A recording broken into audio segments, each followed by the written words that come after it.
For tonight's episode. If you are watching the replay, you can skip to the 4-minute and 54-second mark to get to Dave's intro.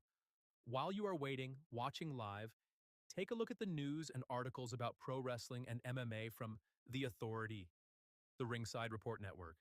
Our website is at ringsidereport.net. That's ringsidereport.net. Please wait. Hold on. Keep waiting. Almost done. Please wait. Hold on. Keep waiting. Almost done. Please wait. Hold on. Keep waiting. Almost done. Please wait. Hold on. Keep waiting. Almost done. Subscriber is speaking at the moment.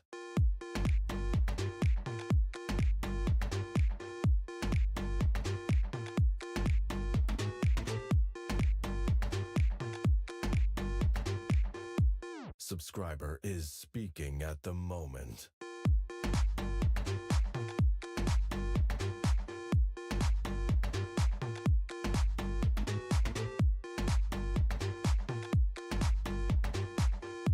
Subscriber is speaking at the moment.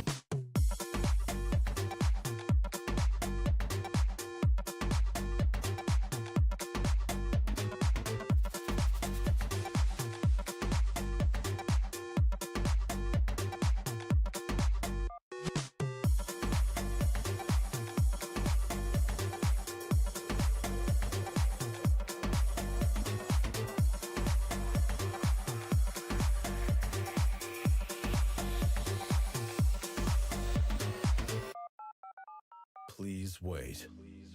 Hold on. Keep waiting. Almost done. Please wait. Hold on. Keep waiting. Almost done. Please wait. Hold on. Keep waiting. Almost done. Please wait. Hold on. Keep waiting. Almost done. Ball game over. Yankees win. Yankees win.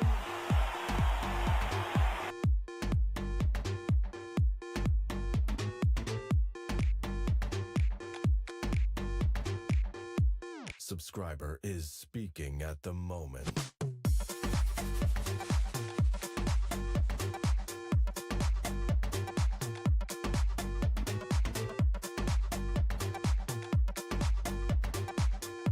Subscriber is speaking at the moment.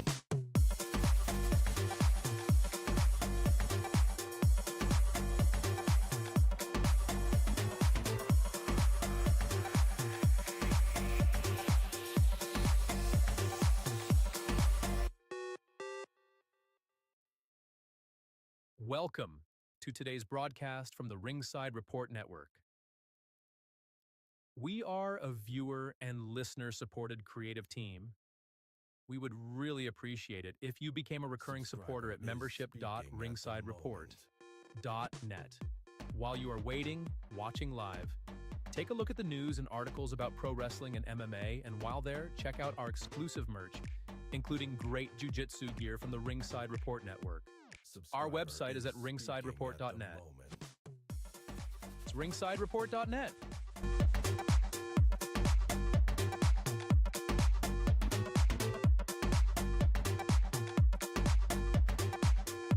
Subscriber is speaking at the moment.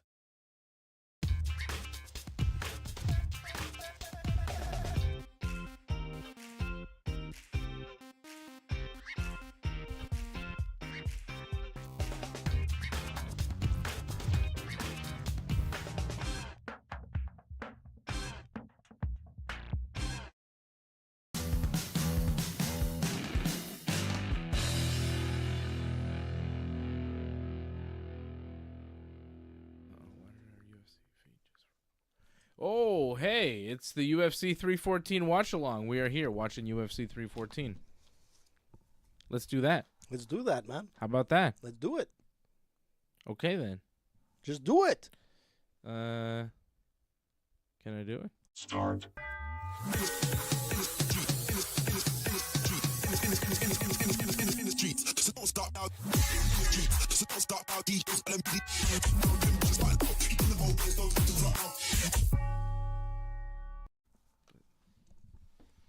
Oh, hey, we're here.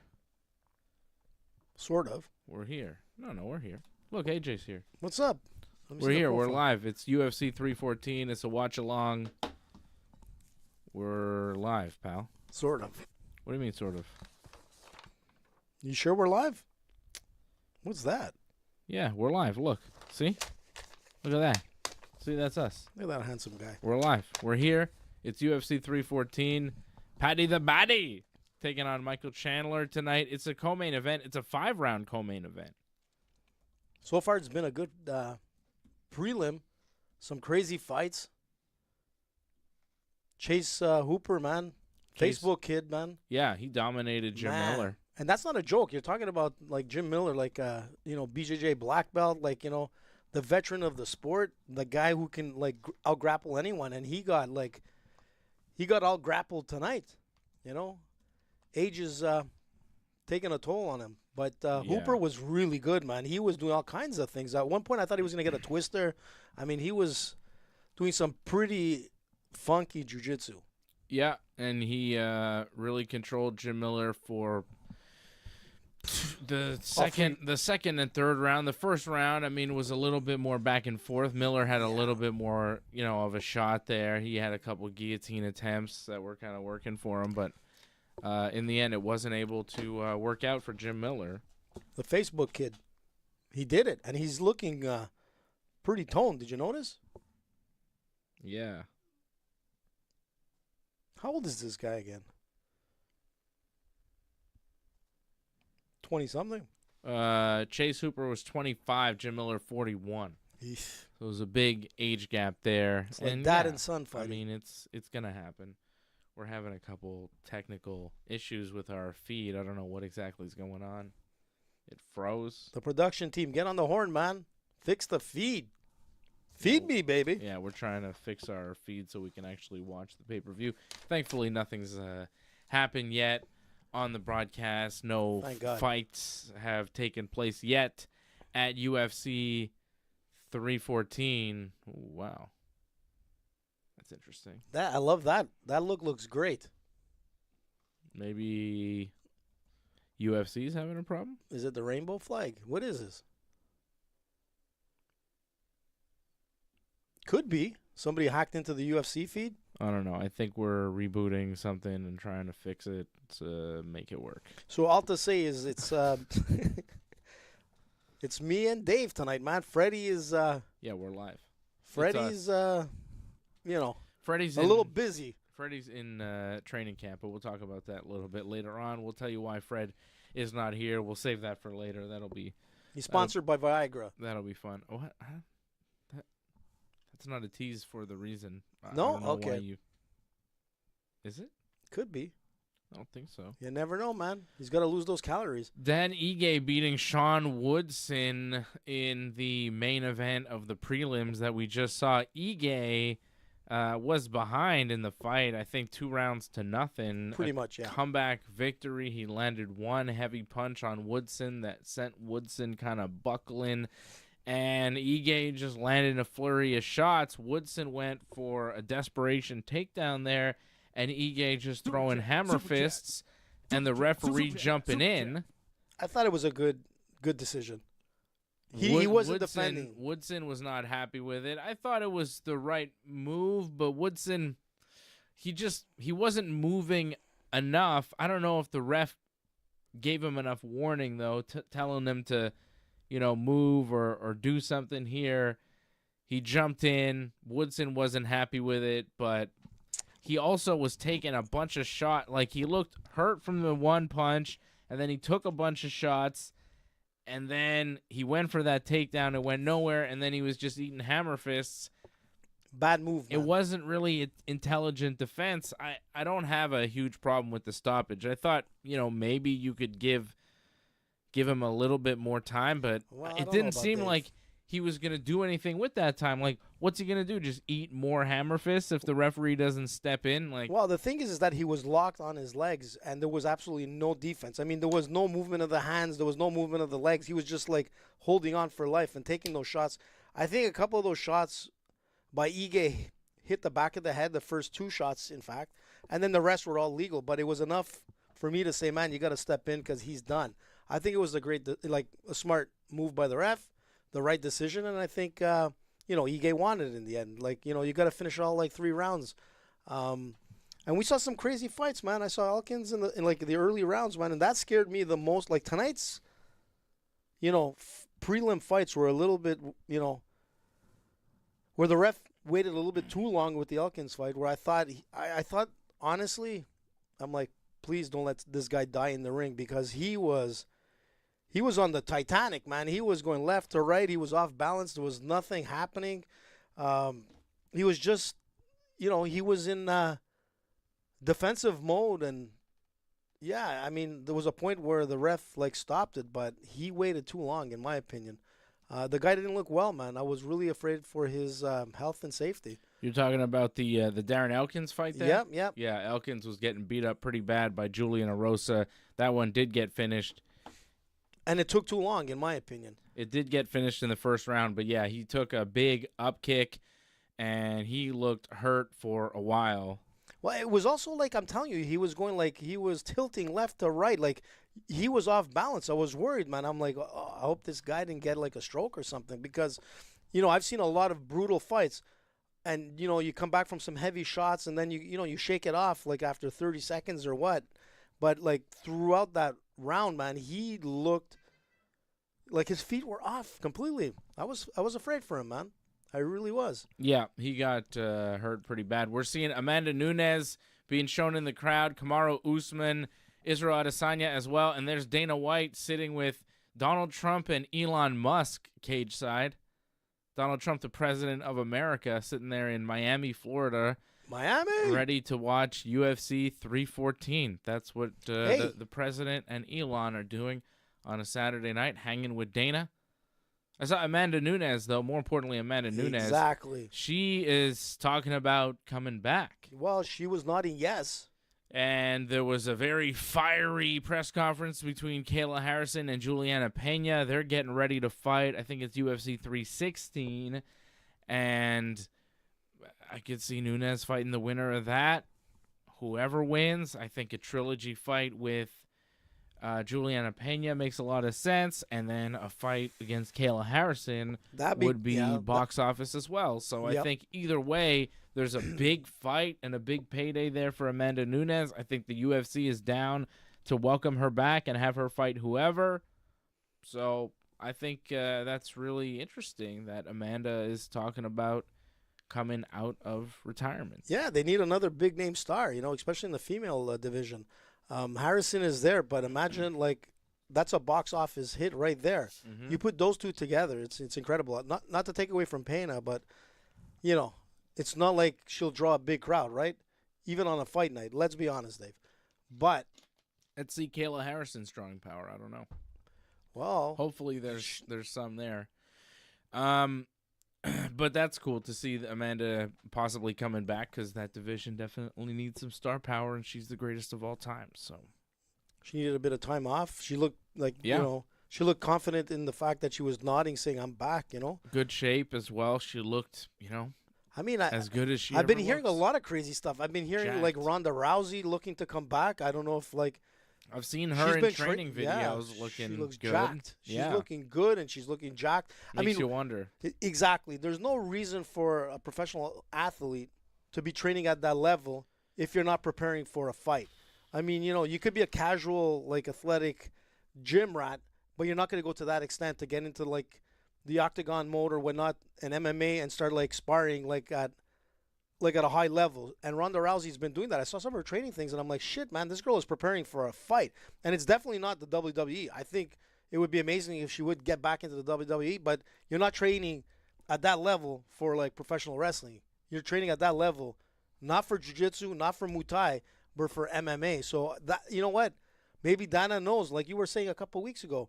like the UFC is missing some immediate star power other than Pereira and whatnot. They need to bring back some big names like Pitbull tonight. Yeah. Pitbull's here. So I can see that there could be a trend like shifting over, like some of the old school names. They used to not want to do that so much. Well, Bellator did. They used to not want to kind of stay with stars because, they cost money, and some of them, as they age, are not as successful, True. Not winning as many fights, and they like to they used to want to go after the younger fighters that are more up and coming, but now I think they realize they've let go of so many stars that they need them to kind of fill out some of these cards because it's recognizable names. You need recognizable names on these fight cards, and we're getting some of that here tonight. I want to give a shout-out to Doug Hepburn dropping the super chat. He says, go Tigers. Tigers definitely did well. I guess it was now, this week against the Yankees. Took 2 out of 3 from the Yankees. Yankees beating the Giants today, 8-4. That was nice to see. After losing yesterday pretty badly.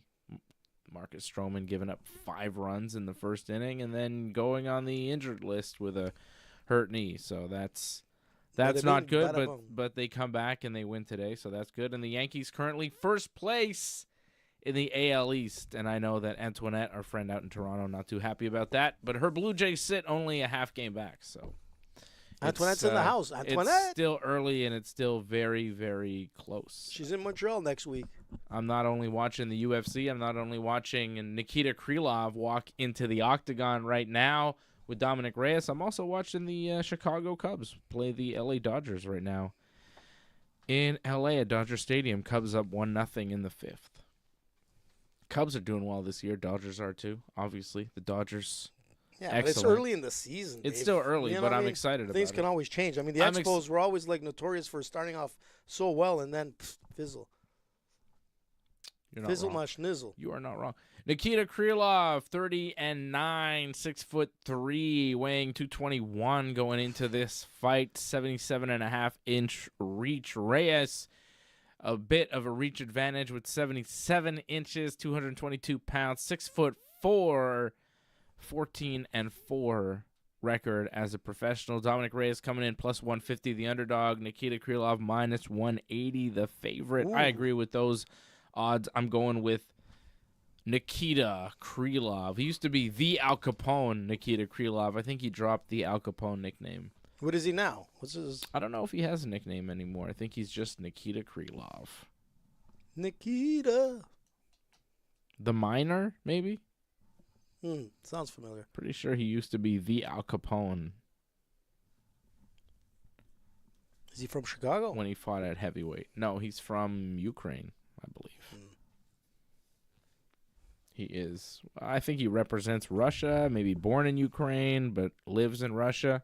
There's Dominick Reyes, man. And that fight is about to take place here. It's the first fight on this pay-per-view. These are two big boys, man. 6'3", 6'4", 77-inch reach both. It's a light heavyweight fight. And what else do we have? We got Bryce Mitchell and Gian Silva coming up next at featherweight. Yair Rodriguez and Patricio Pitbull. Pitbull, former Bellator champion, making his UFC debut. Michael Chandler taking on Paddy the Baddy in a 5-round co-main event. And Alexander Volkanovski takes on Diego Lopes in the main event for the UFC Featherweight Championship, the vacant UFC Featherweight Championship. Elsewhere on the prelims, as we told you, Dan Ige got a 3rd-round TKO win over Sean Woodson. Virna Jandiroba almost breaking Yan Xiaonan's arm a few times, but Yan surviving somehow. I missed that one. Winds up losing a decision, though, unanimously 30-27 on all 3 judges' scorecards. Chase Hooper gets a unanimous decision win over Jim Miller, 29-28. 29-28 and 30-27, so a couple judges gave Miller the first round. Julian Arosa with a TKO win over Darren Elkins in the first round. Michael Oleksiejczuk with a TKO win over Cedric Dumas in the first round. Sue Maderji beat Mitch Raposo by split decision. Marco Tullio with a TKO win over Trayshawn Gore in the second round.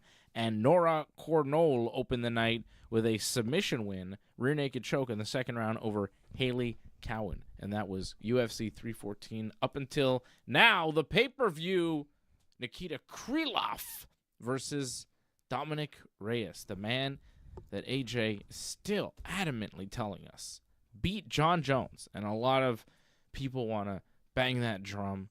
AJ's not the only one in the MMA community that believes Dominick Reyes once beat John Jones. But he comes in here as an underdog at 35 years of age since that loss to John Jones. And yes, it was a unanimous decision loss through 5 rounds back in February 2020.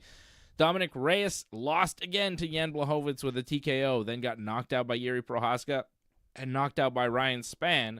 But he is coming off 2 straight knockout wins over Dustin Jacoby and Anthony Smith back in December of 2024 in his last fight. And here we go. And here we go. It is round 1. Oof, Reyes and Krylov, UFC 314 underway here on the Ringside Report Network. We're here. Thank you for joining us. I'm seeing the members in the chat.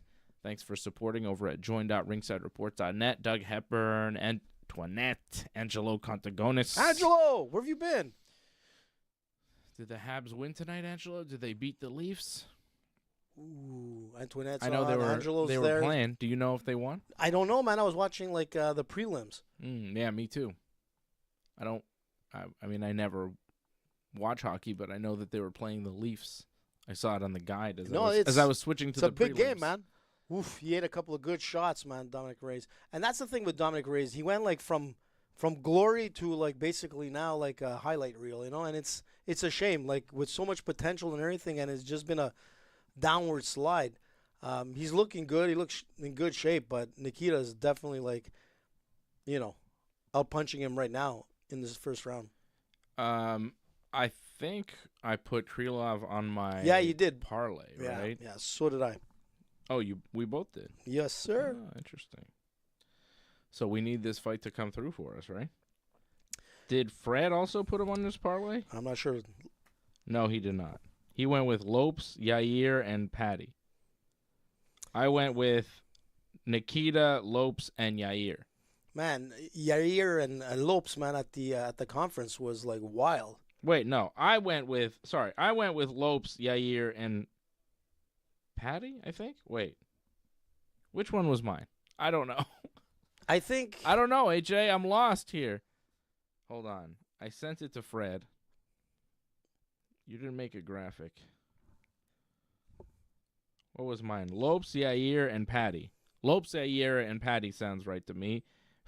Fred had Krylov, Paddy, and John Silva.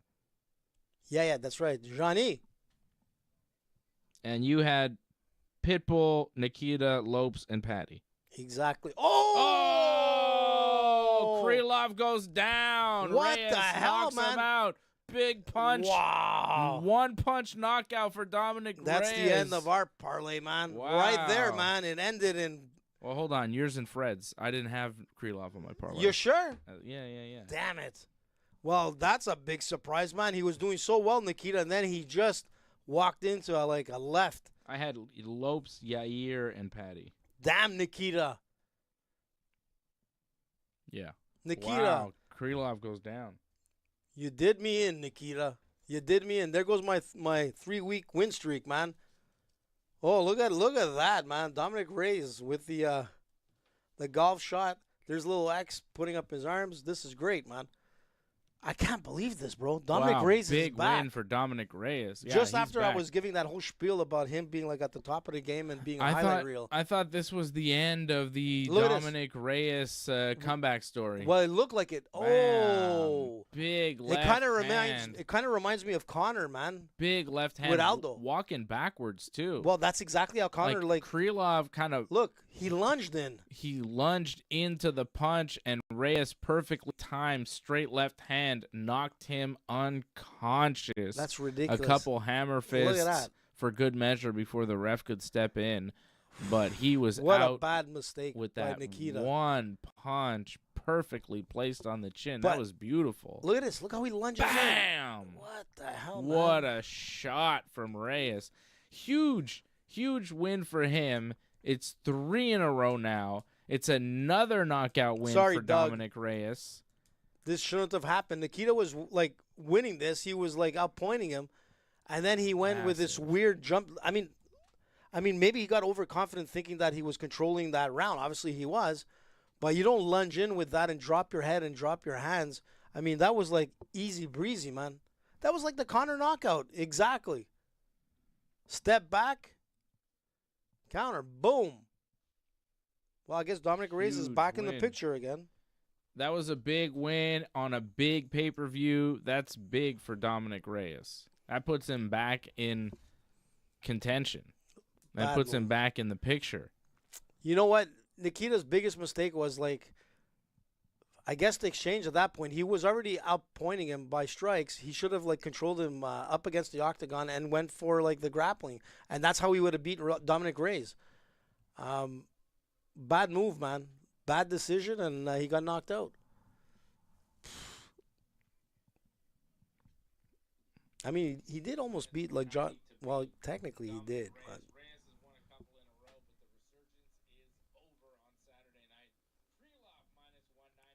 Wait, maybe I had Krylov in my parlay. Maybe I'm mixing them up.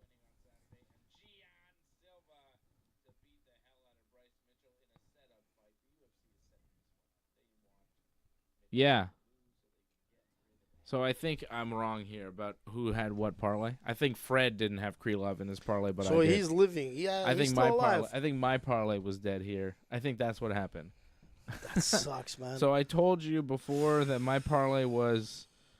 What a bad way to go down, fuck. What a man. My parlay was Lopes, Yair, and Paddy, but that was Fred, I think. And then Fred's parlay was Krylov. No, my parlay was Krylov, Paddy, and John Silva. I think my parlay died, but then yours did too because you had Krylov, Paddy, Lopes, Pitbull. Damn it. Whatever. Look at that, man. Either way. Like. Funny enough, though, I thought my parlay was Fred's parlay because I took pictures of it on the show, but then I just checked on the show from Thursday night, and I realized that my because I was like, was it? I couldn't tell which was which because I agreed with Fred's parlay, but, you know, we just mixed it up a little bit. 2 out of 3 down. But man. I wound up betting. I wound up telling you guys in our group chat that was Fred's parlay and this is mine. But I wound up betting, like, what wound up being Fred's parlay because I thought it was mine. So I didn't bet on Krylov. I bet on John Silva. Well, you got lucky, Paddy man. the Baddy, and Diego Lopes.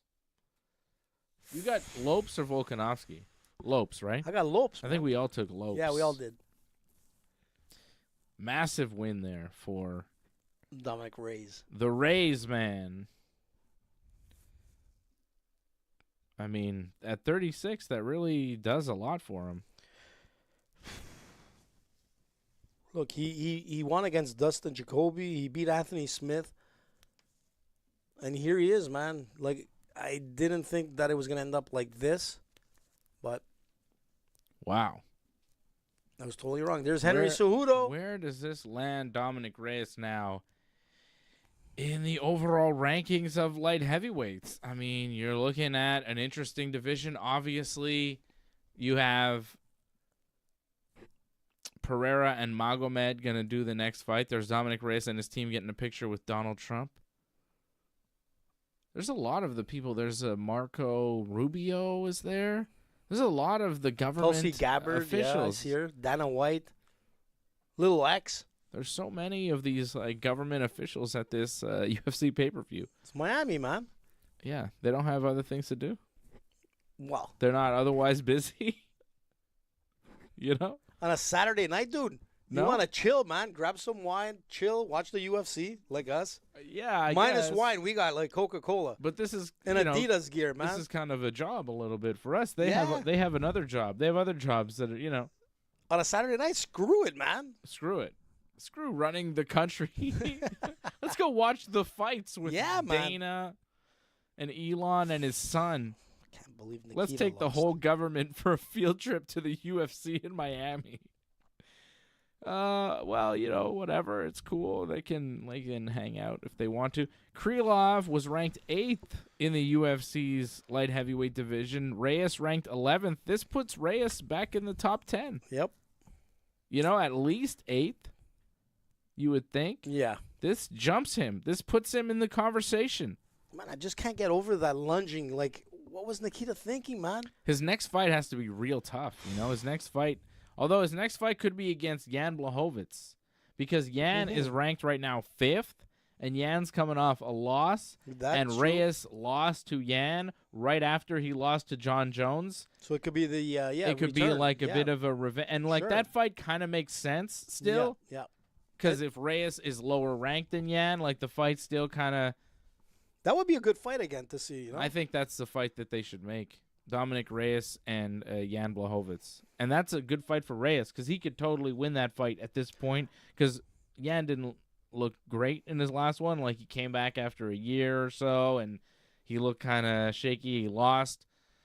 I could see that being a nice opportunity for Reyes to climb back into the top 5, and then, because you don't want to rush up to the top of the division, because there's no point, because you're waiting on Magomed and Pereira to do the rematch. So wait it out, see who wins, and I'm so upset with myself, Reyes may find himself in a title shot position with a win or 2.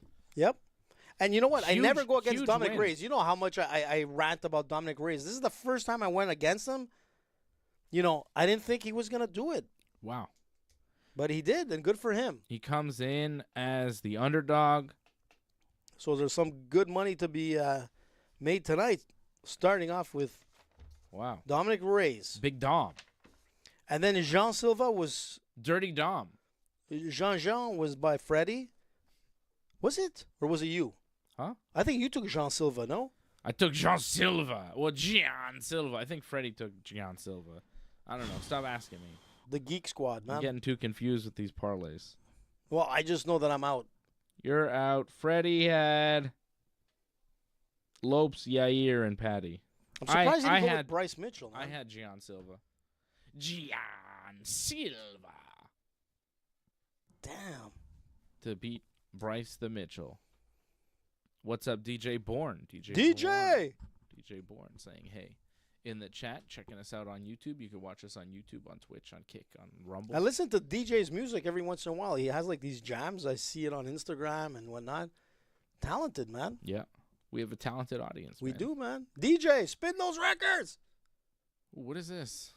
Oh, Amanda Nunes showing her collection. Why is this a promo video for Amanda? I'm telling you, man, she's coming back. What is happening? Ooh, she's looking good, too. Is this like a return video for Amanda Nunes? Well, yeah. Why would they do this? Whoa. Well, this is either a return video or did they put her in the Hall of Fame already?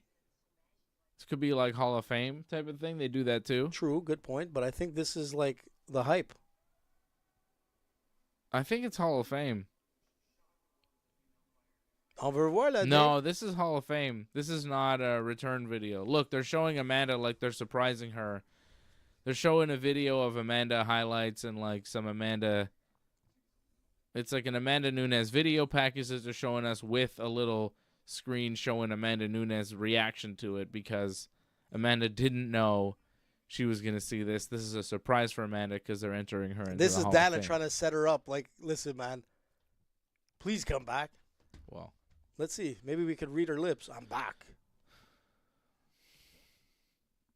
I don't know if she's going to come back.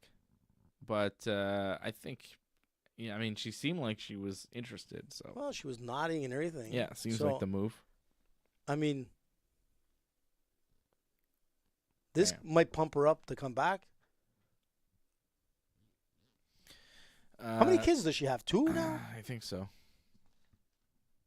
I believe so. There she is. They're showing her. She's crying. Oh, she's crying watching Come on. the highlights. Say those words. I'm back. Come on, Amanda. You can do it. You can do it. You can do it. Bryce Mitchell and Gian Silva coming up next. AJ, who you got? Look, man, this is going to be a tough one. I stayed away from this one because it could go either or. Because if Bryce Mitchell, man, is able to control the ground game, which, that's his moneymaker at 17-3, he might end up winning it by decision. I don't think I could see him like submitting Jean Silva, but you never know. Silva is very powerful, very aggressive guy, great grappling, man. He's from the Geek Squad. There's a reason. So you've got Mitchell by decision? You know what? I got Silva by knockout. Silva by knockout right now at bet99.com plus 105. I could see that happening. It is the odds-on favorite outcome to this fight. Bryce Mitchell by decision plus 350. Yeah. It's either going to be like a decision win by Mitchell or a KO by Silva. John Silva right now minus 278, the favorite. Mitchell plus 225, the dog. Dave, they're still going with the Amanda Nunes stuff, yeah, man. It's a very long video package. Jesus. That's why I'm moving on and going to the next fight. Yeah, but because hopefully we will see that next fight soon. Silva 15-2 record in his pro career, not in the UFC. In the UFC, he has a 4-0 record coming off the Dana White Contender Series. This man has not lost a fight since 2018. He is on a 12-fight win streak. And he's knocked out all of his opponents in his UFC career. Yep. So, you know, a lot of people say that Mitchell's impressive. overrated and whatnot. Like, when he fought Kieran Gracie, man, that was, like, not the greatest fight. Whoa, what's happening here, Dave? You're right. It's the Hall of Fame. Yes. Here we go. The modern wing. Oh, she's crying. crying. Come on, man. Of Spew course those words. it's a Hall of Fame. Say I'm back. Bryce Mitchell was knocked out by Josh Emmett back in 2023. He did beat Kron Gracie in his last fight, but, like, so what? He does have a decision win over Dan Ige, though. Yeah, which is impressive. And Ige, you know, who we just saw, looked pretty good. Here we go. And he has a submission loss to Ilya Topuria. Still a 17-2 record. Bryce Mitchell is not an easy fight for anybody. Wait, Dave, I'm trying to read her lips, man. Look, she says, I'm back, baby. That's not what Did she say that? I don't know. I think she says, I'm back, baby. AJ can read lips. AJ, you can't read lips. I'm pretty sure that's not what she said. I think she said that. No. I think I read, I'm back, baby. No. She's hugging Bruce Buffer. Uh-oh, Bruce. She's crying. Easy, and Bruce. hugging Bruce Easy, Buffer. Bruce. Don't want to get accused of anything. Move away, bud. Oh, my God, AJ. Move away, bud. You Step aside. are... There's Marab. Marab was doing an interview, and some homeless lady came up to him and asked him for money on the interview. The guy opened up his wallet, gave it. He's a good guy, man. Lovely. So look at her. Look at the size of her biceps. Amanda, of course, going into the Jeez. UFC Hall of Fame. I mean, yeah, sure. Does the UFC Hall of Fame mean anything to you? Do you watch the ceremonies and the inductions and stuff? Yeah. I watch the highlights. You do? Yeah, not like the whole thing, but I watch the highlights. I don't. It doesn't. Look at her. Wait, Dave. Wait. It doesn't feel real. What'd she say? I'm reading her lips there, bud. Hold on a second. I'm number one. She's saying, AJ, you can't read lips. You're an idiot. I think she did say that, bud. Yeah, I I'm think number she one. did. I'm number one. I think I'm she back, did. baby. So we're waiting for our next fight. John Silva and Bryce Mitchell. John Silva from the Fight Nerds team out in Brazil. Caio Borraio also coming from that team. A lot of guys. A lot of nerds, man. Mauricio Hufi, Carlos Pretes. They're showing us a graphic on the screen. All those guys coming from the Fight Nerds team doing very, very well in the UFC. They so are. this team is on the come up for sure. It's one of the hot teams in MMA right now. There's always like. Isn't Mike Mushemi part of the Team Nerds? No, I think he just looks like them, but Well, he's not I mean, he would be- Brazilian. well, actually, No, is he? no. No, he's half Italian. Yeah. I met his mom and dad, his That's- sister back here in we the go. days. Yeah. The point Very is, nice though, family, man. There's always teams that come together and it's a group of guys and they start having a lot of success in UFC. We saw it with the Team Khabib, right? And Khabib. We've seen it in the past with the Greg Jackson team or Faraz. right? Faraz or what's that guy's name?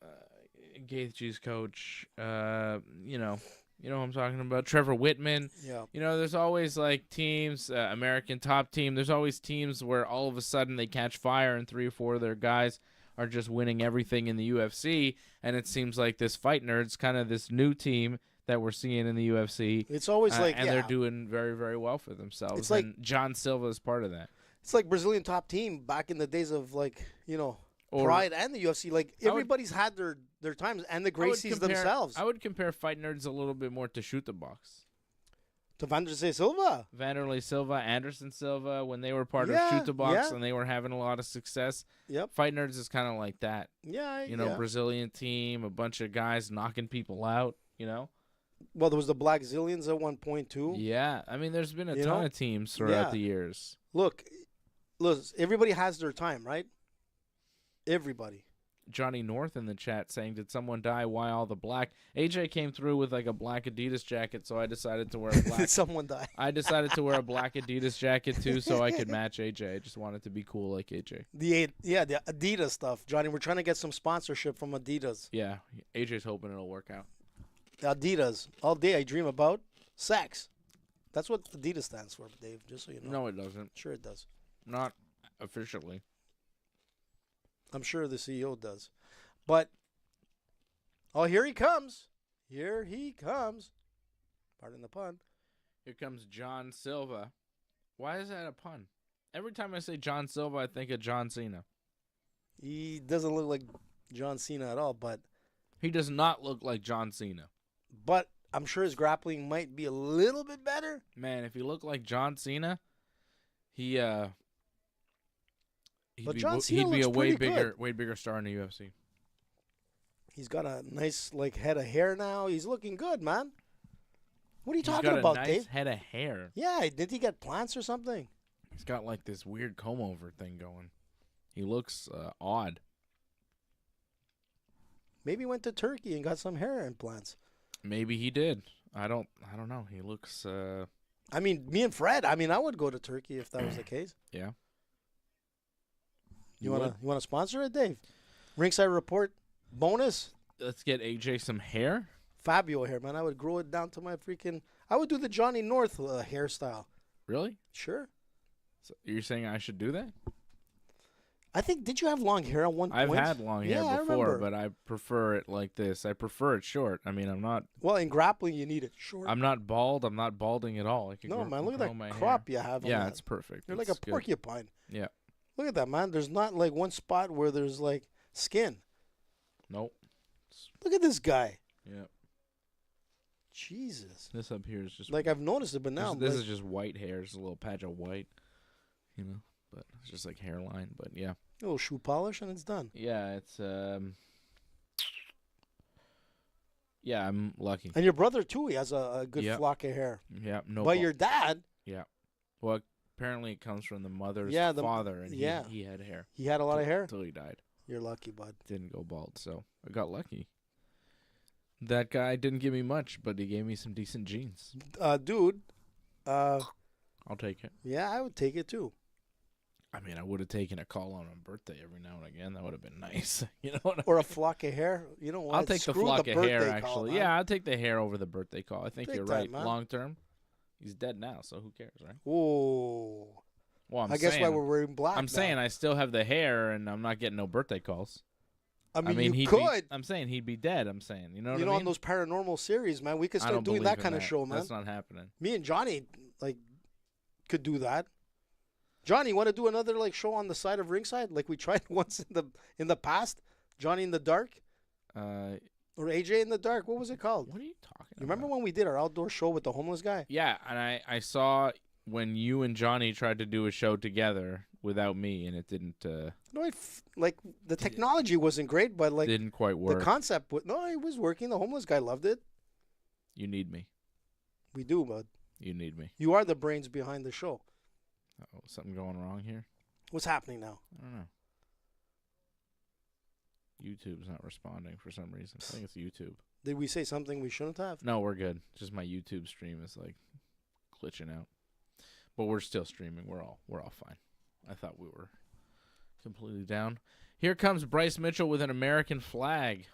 Here comes Bryce. Man, did you see the crowd that was around this guy? But what a presence, man. Here's the thing about Bryce Mitchell walking out with the American flag.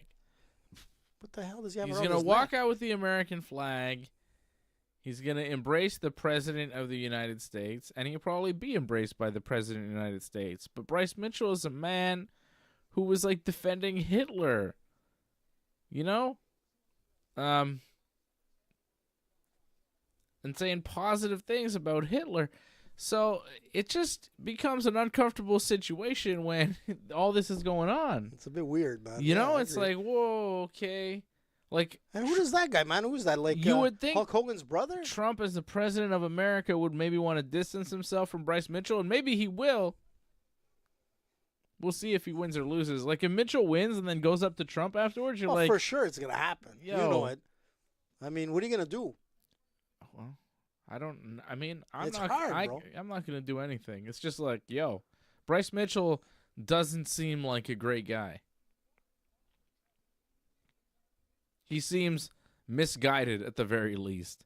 Deeply misguided. I think that's putting it nicely, right? He's deeply misguided.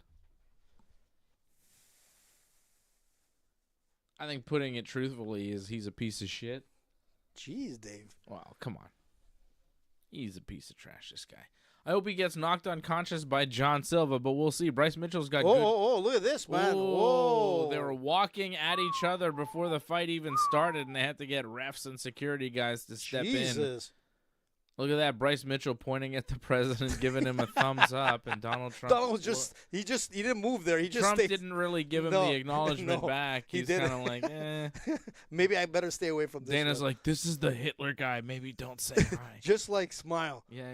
You know, just act normal. But that was John Silva, man, was ready to go right there. There's some bad blood here. Silva won his last fight and then called out Bryce Mitchell. Oh, that's right. You're right. That's why. So there's a little bit. He wants it. He wants it, baby. Who doesn't want it? Freddie wants it. Yeah. He wants the ADCC like so bad that he's not here tonight. Yeah. Because he's afraid of putting on weight. Yeah, Fred is not here because Fred's in training camp because he's doing the ADCC Jiu-Jitsu tournament next weekend. And he's in training camp and he's got to stay on weight. I'll be there. And the reason he's not here tonight is because he feels that the only way he can stay awake for these shows is by snacking. Snacking, man.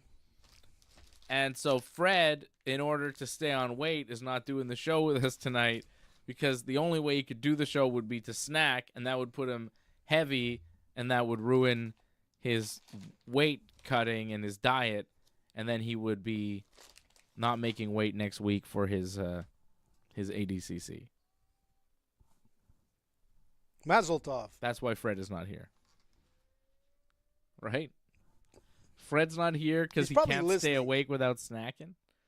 He has the show like bedside listening to us. I mean, I don't fault him. Like, I kind of get it, but it's funny. It's just funny. I'll be there next week to watch him. It's just a funny excuse to give, and it's fun to talk about. If he doesn't have a corner, man, I'll go in. Yeah, we'll be there. You going to come? I'm going to try to Come be there. on, Dave. Let's do it. We'll try. Then I got to go to another Johnny North match with my kid. And here we go. Here we go, guys. Round 1, Silva and Mitchell. Whoa. One's egging on. He's asking him to kick him. Silva just standing against the cage, asking Mitchell to bring it. And well, be careful. But Anderson Silva did that, and what happened? When he did against the cage against Stephan Bonner, he whooped his ass. Yeah, but like... That was pretty Didn't cool. look too good with Weidman, right? Remember when he did that to Stephan Bonner? That was awesome. Stephan Bonner. What a great man. I miss that guy. Rest in peace. Yep. Pioneer of the game.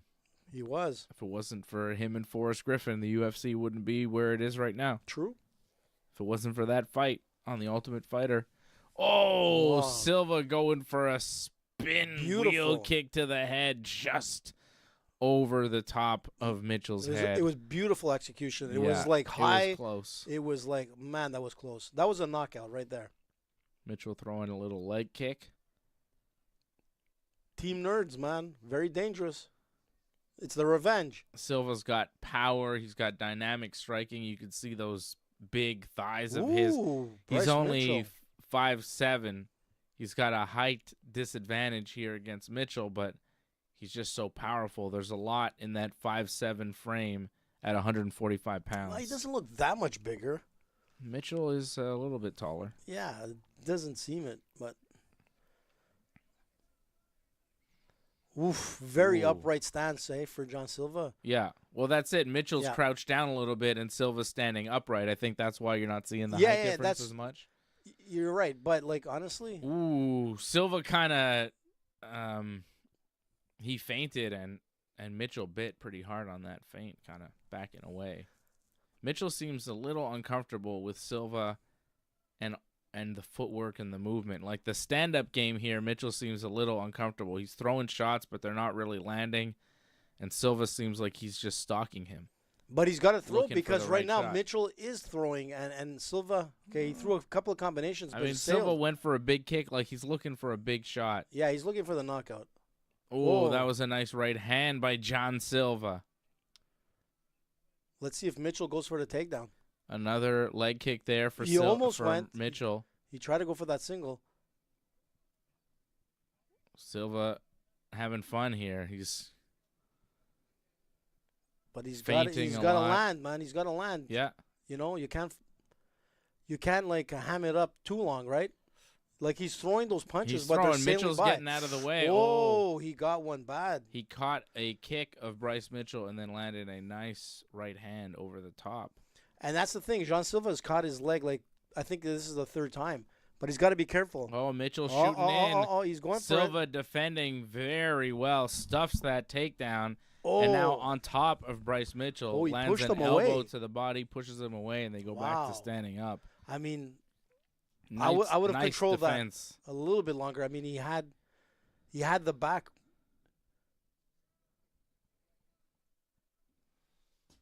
That was a very nice takedown defense from John Silva.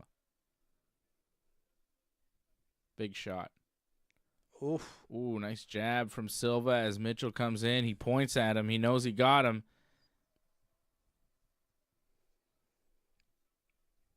A lot of showboating. A lot of showboating, man. Big time.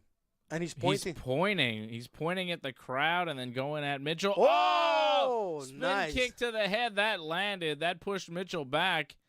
Mitchell now going for a takedown, but Silva looking to sink in a guillotine. Ooh, that could be tight. He's got the guard closed. Ooh, that looks tight. It looks man, pretty tight. Mitchell fighting for his life to get out of this thing, but Silva holding on, squeezing. Oh, it looks like he's out. Squeezing. Choke him unconscious, John Silva. Jean. Oh, but Mitchell, I think he's going to pop his head out. Man. He's fighting the hands.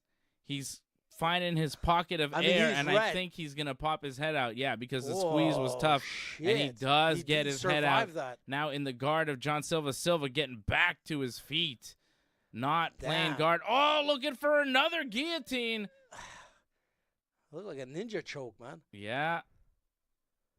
Wow. That was just a guillotine with a rear naked grip. I mean, ninja choke, whatever. I know. But still, it sounds cooler.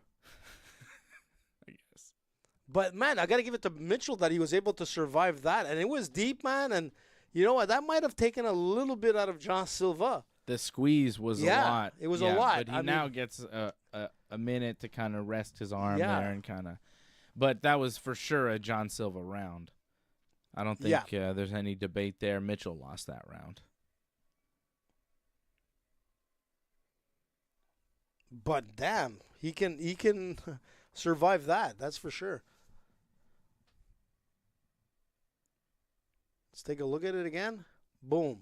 Mitchell landed a lot of kicks to that lead leg. But there we're seeing the nice jab landed straight to the chin that beautiful of Mitchell Oof. and the beautiful spinning head kick. That was a Jean-Claude Van Damme landed kick, man. right in the head of Bryce Mitchell. This is where it was. And then Mitchell going for the takedown. And Silva, pulling guard, looking for that guillotine. And it was tight. It was What's he doing? deep. What's he saying? What's going on? I don't know. I think he's asking if he wants to touch gloves. And here we go. Oh, he's not touching gloves. No touch of gloves. No touch, man. Oh, Silva saying, come on, touch gloves. And then Mitchell didn't want to do it. And now Silva pointing at him like, oh, he's saying some things. He's talking to him. Yeah, he's like, he's getting into his head. Wow. Mitchell coming out aggressive, though. He threw a head kick that just missed. Yep. Oh, he Oh! drops Bryce Mitchell with a left hand and now tells him to get back to his feet instead of following up. That might be a mistake. Why, man? That might have been a mistake. He might have been able to finish him there. Oh, Mitchell's definitely still hurt, though. You see him, his legs are not quite under him all the way. Yep. Mitchell got dropped. Silva followed up with a couple of punches and then told Mitchell to get back up to his feet. Mitchell shot for a takedown. Silva easily stuffed it, but now they're back to standing. Oh, he tried and to Mitchell, do the back fist. He tried to do a spin, and Mitchell timed it perfectly, and now going for a takedown.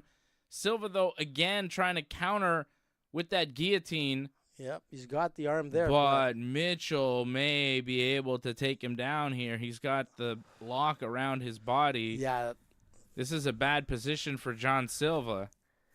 You see, he tried to go with that back fist, and he got caught. Yeah, he tried to get a little too fancy. He's trying to Yep. get a little too cocky Oh. here with Mitchell. Oh, Mitchell falling to his back to escape that guillotine. Almost got mounted. Oh, and they get back to their feet. They separate, and Silva lands a left hand as they do. It's a bit of a war here, Oh, man. Mitchell No doubt about it. again He's got going that for sing- the takedown, going for the single, but couldn't finish it. He's gone for, I think, 3 or 4 takedowns so far in this fight and hasn't been able to finish a single one. I mean, I don't know why he gave up that leg. He was in a good position to be able to do a lot more. So Silva He might be tired, Silva man. just spun out. I think he is tired and a little bit hurt. He got cracked. Oh yeah. There's blood coming out But of the John nose. Silva's not doing his like hamming as much in this round. You know what I'm saying? Oh, he's looking elsewhere. Blood coming out of the nose of Bryce Mitchell. Oh, As Mitchell again goes for a takedown that gets that stuffed. was nice. Silva looked for a spinning elbow. The didn't John quite Jones, get man. it. John Jones style. Yeah. Oh, nice jab and Yeah. an elbow follow-up by Silva. He's definitely using his Muay Thai on Mitchell this one. again relentless on these takedown attempts, but they're going nowhere. Stuffed again for the single leg attempt there. It's a good fight, man. It's exciting. Yeah, a lot of action. The pace is heavy. Yeah, it's nonstop. Yeah. You would think one of these guys is going to be pretty tired pretty soon. We're coming up on almost 10 minutes of fighting, and the pace has been furious this whole time. Silva winning the first round. Silva winning the second round as well. Mitchell needs to make something happen. If he Well, wants he's to try got a and, nice single here. if Can he he wants use to it? try and steal the Oh. round or, stay in this fight. Otherwise, he'll need a definite finish in the third.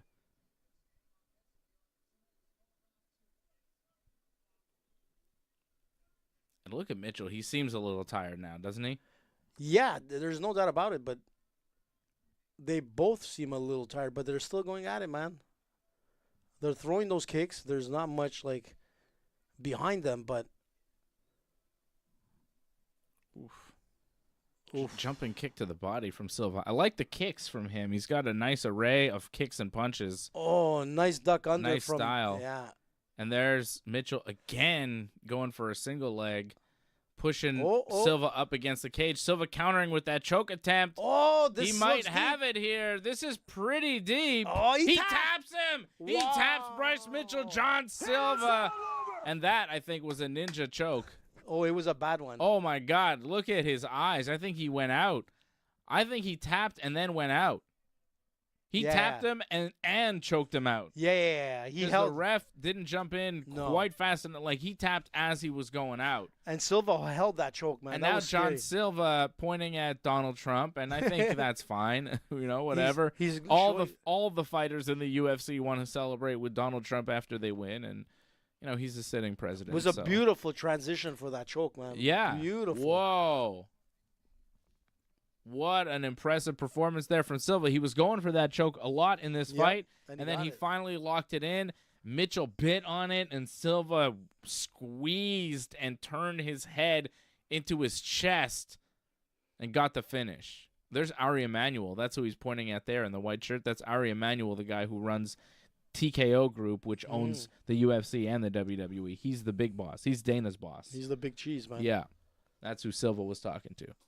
That was a nice performance from John Silva, who continues his win streak in the UFC, continues to be undefeated, and continues his pretty finishing impressive, man. streak in the UFC. All knockouts in the UFC, and this was his first submission victory, submitting Bryce Mitchell, choking him out, and dominating him over this 1 and almost 2 rounds of action. This finish comes towards the end of the second round, and Silva looking like a real deal at featherweight right now. Incredible performance. John Silva choking out. Oof, that looks scary there, man. Yeah, his eyes just open, but nobody home there as Bryce Mitchell lays on the mat, unconscious, eyes open. And I got very exciting fighter, this John Silva. I mean, he hammed it up. Don't hate seeing that. That was nice. That was satisfying. Good job, John Silva. Good job choking out the Bryce Mitchell. Fuck the Bryce Mitchell. He sucks. I hope he gets released from the UFC right after this. You have lost, and now you can be disposed of like the garbage that you are. John Silva, second round win, 3 minutes, 52 seconds into that second round. Putting on the nerd glasses. Fight nerds continue to crush the competition in the UFC with the big Lord tattoo on his stomach, on his abs. John Silva.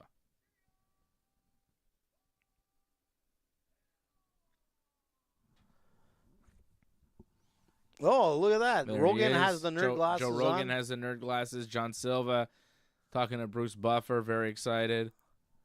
Whoa, where's he going he's to? Running away, and he's hanging on the fence. He's doing some sort of pose on the fence. Well, he's barking. He's barking away. He's barking and posing on the fence. John Silva, very excited. And why wouldn't he be? He just had an awesome performance on pay-per-view. He just choked out the guy that he called out in his last fight. And it was obviously some bad blood, and he completely dominated him. At no point in that fight did Bryce Mitchell look like he had a shot.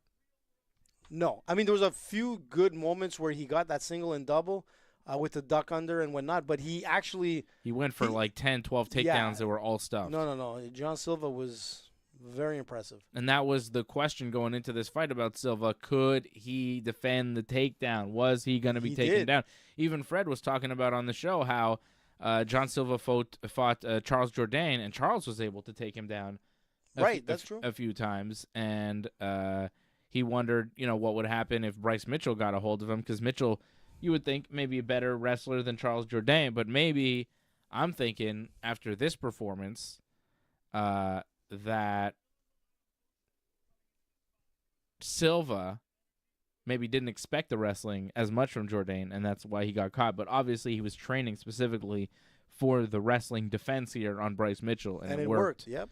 To perfection. So just a great performance here from John Silva. Not only a stand-up fighter, but a guy who can obviously defend the takedown and choke you out.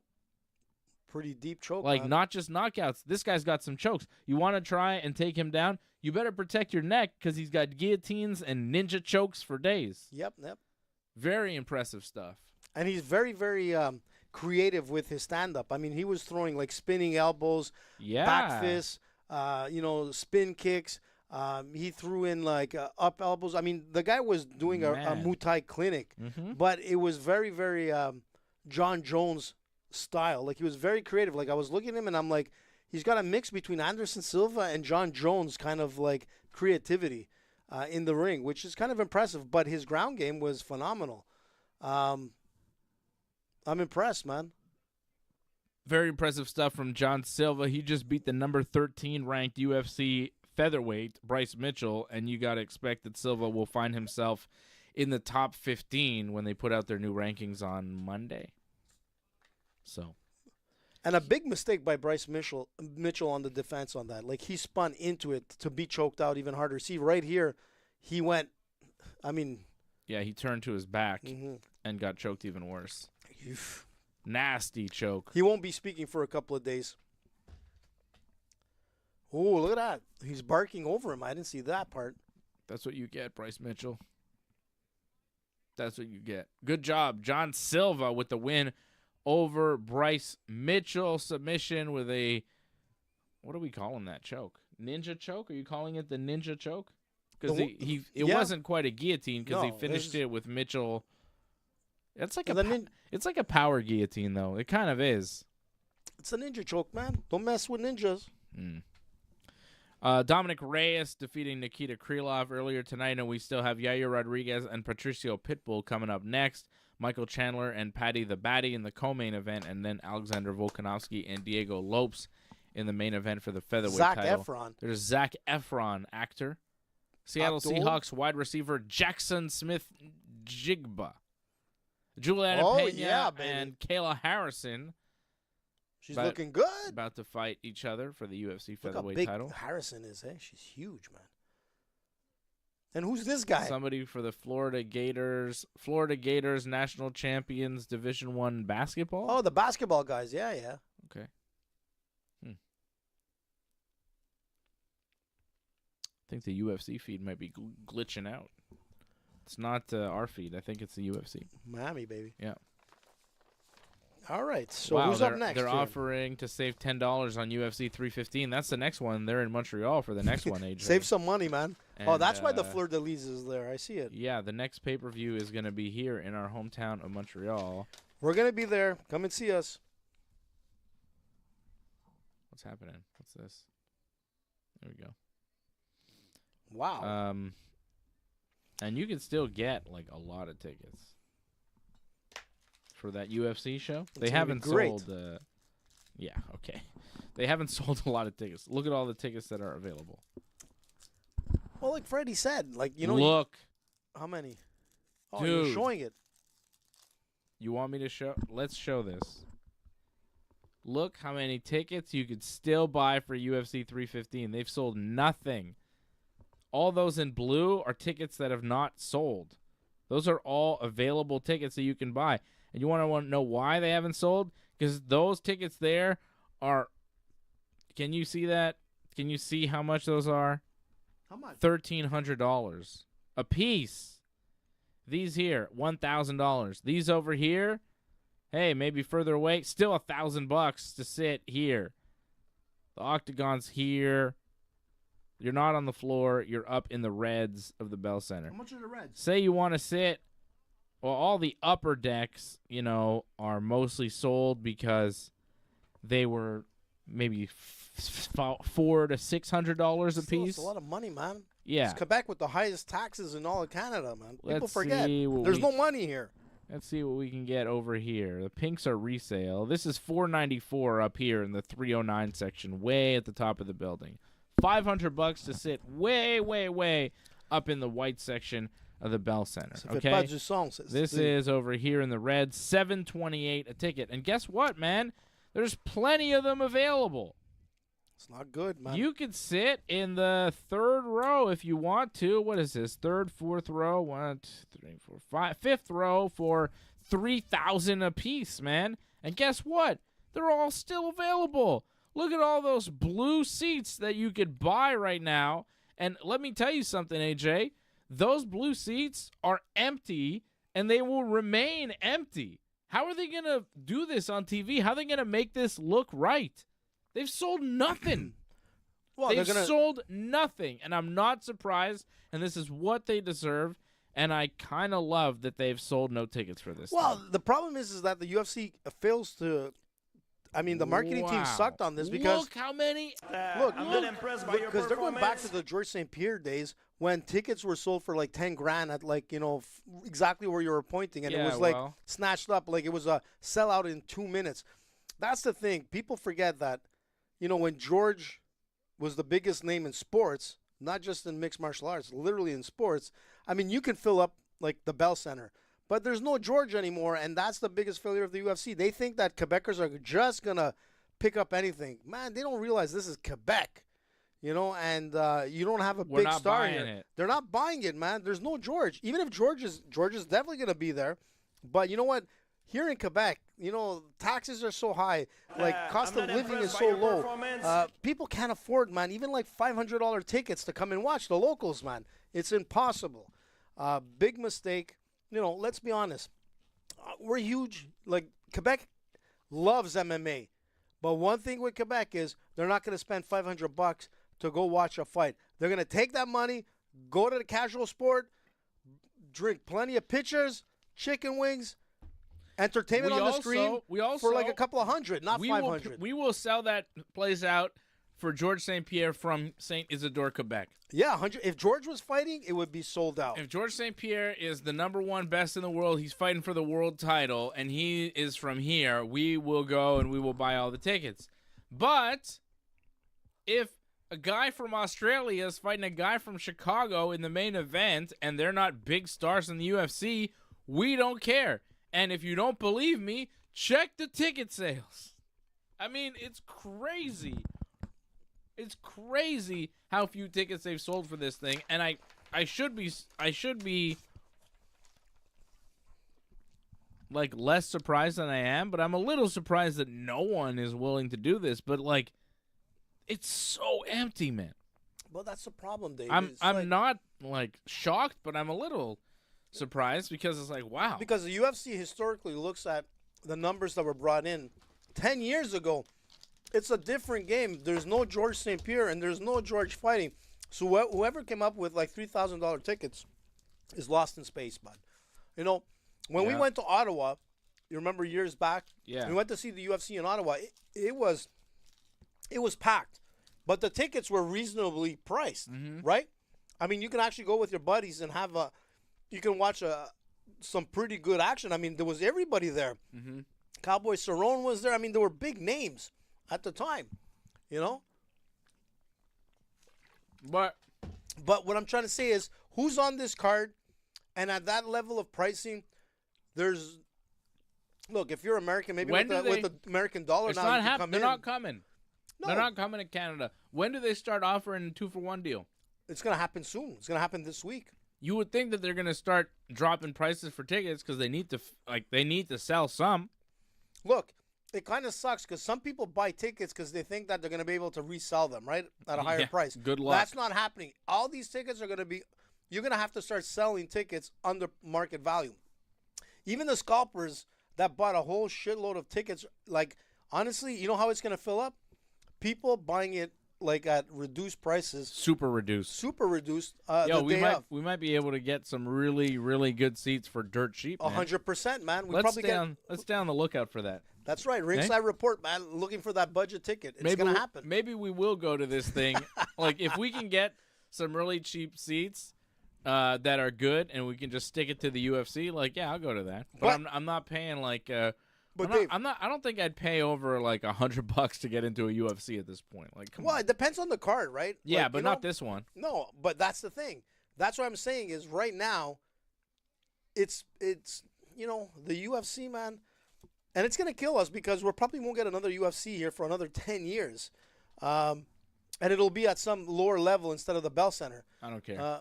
I don't care. I do, man. Like, No, because they're never going to give us the big names. Big fights, you know? Well, if they want, like, that's what I'm trying to say is that Quebec is a huge MMA market. Huge. But it's still Quebec, and they're not willing to pay $3,000 for a ticket, you know? Also, Bilal Muhammad is not a draw. They have no draw on this card. It's Bilal Muhammad against Jack Della Maddalena. That's not a big fight. No. And then it's Valentina Shevchenko, I think, in the co-main against I don't even remember. Oh, Manon Fiorot. Well, Manon Fiorot is where I think is going to be a future champion. But she's not a big name. No one knows who she is. And the only reason that they're doing that fight in Quebec is because she's from France, and we speak French here, so they think it's the same thing, which is an insult to Quebec. It's an insult. We take it, Quebec people take it as offense when you try to market people from France to us because we're like, well, no, that's not for us. They speak basically a different language. There's only one guy that did well outside of Quebec, and that's Sugar Sammy, and that's comedy. Other than that, man, it doesn't work. Two different cultures. Quebec French and France is completely different, and the UFC bringing in Manon Fiorot to be the co-main event as the local flavor is an insult and shows how tone deaf they are about this market. I agree with you. I mean, I love Manon. I want her to be champion. I think she will be champion. It's ridiculous. But the thing is that it's not enough power. I mean, if this Miami card was in Montreal, again, the price tickets are super high. She is the La Resistance of the UFC. I know you don't get that reference, but I can explain it to you. La Resistance was a tag team in the WWE of Sylvain Grenier and Rene Dupree. Sylvain was from Quebec.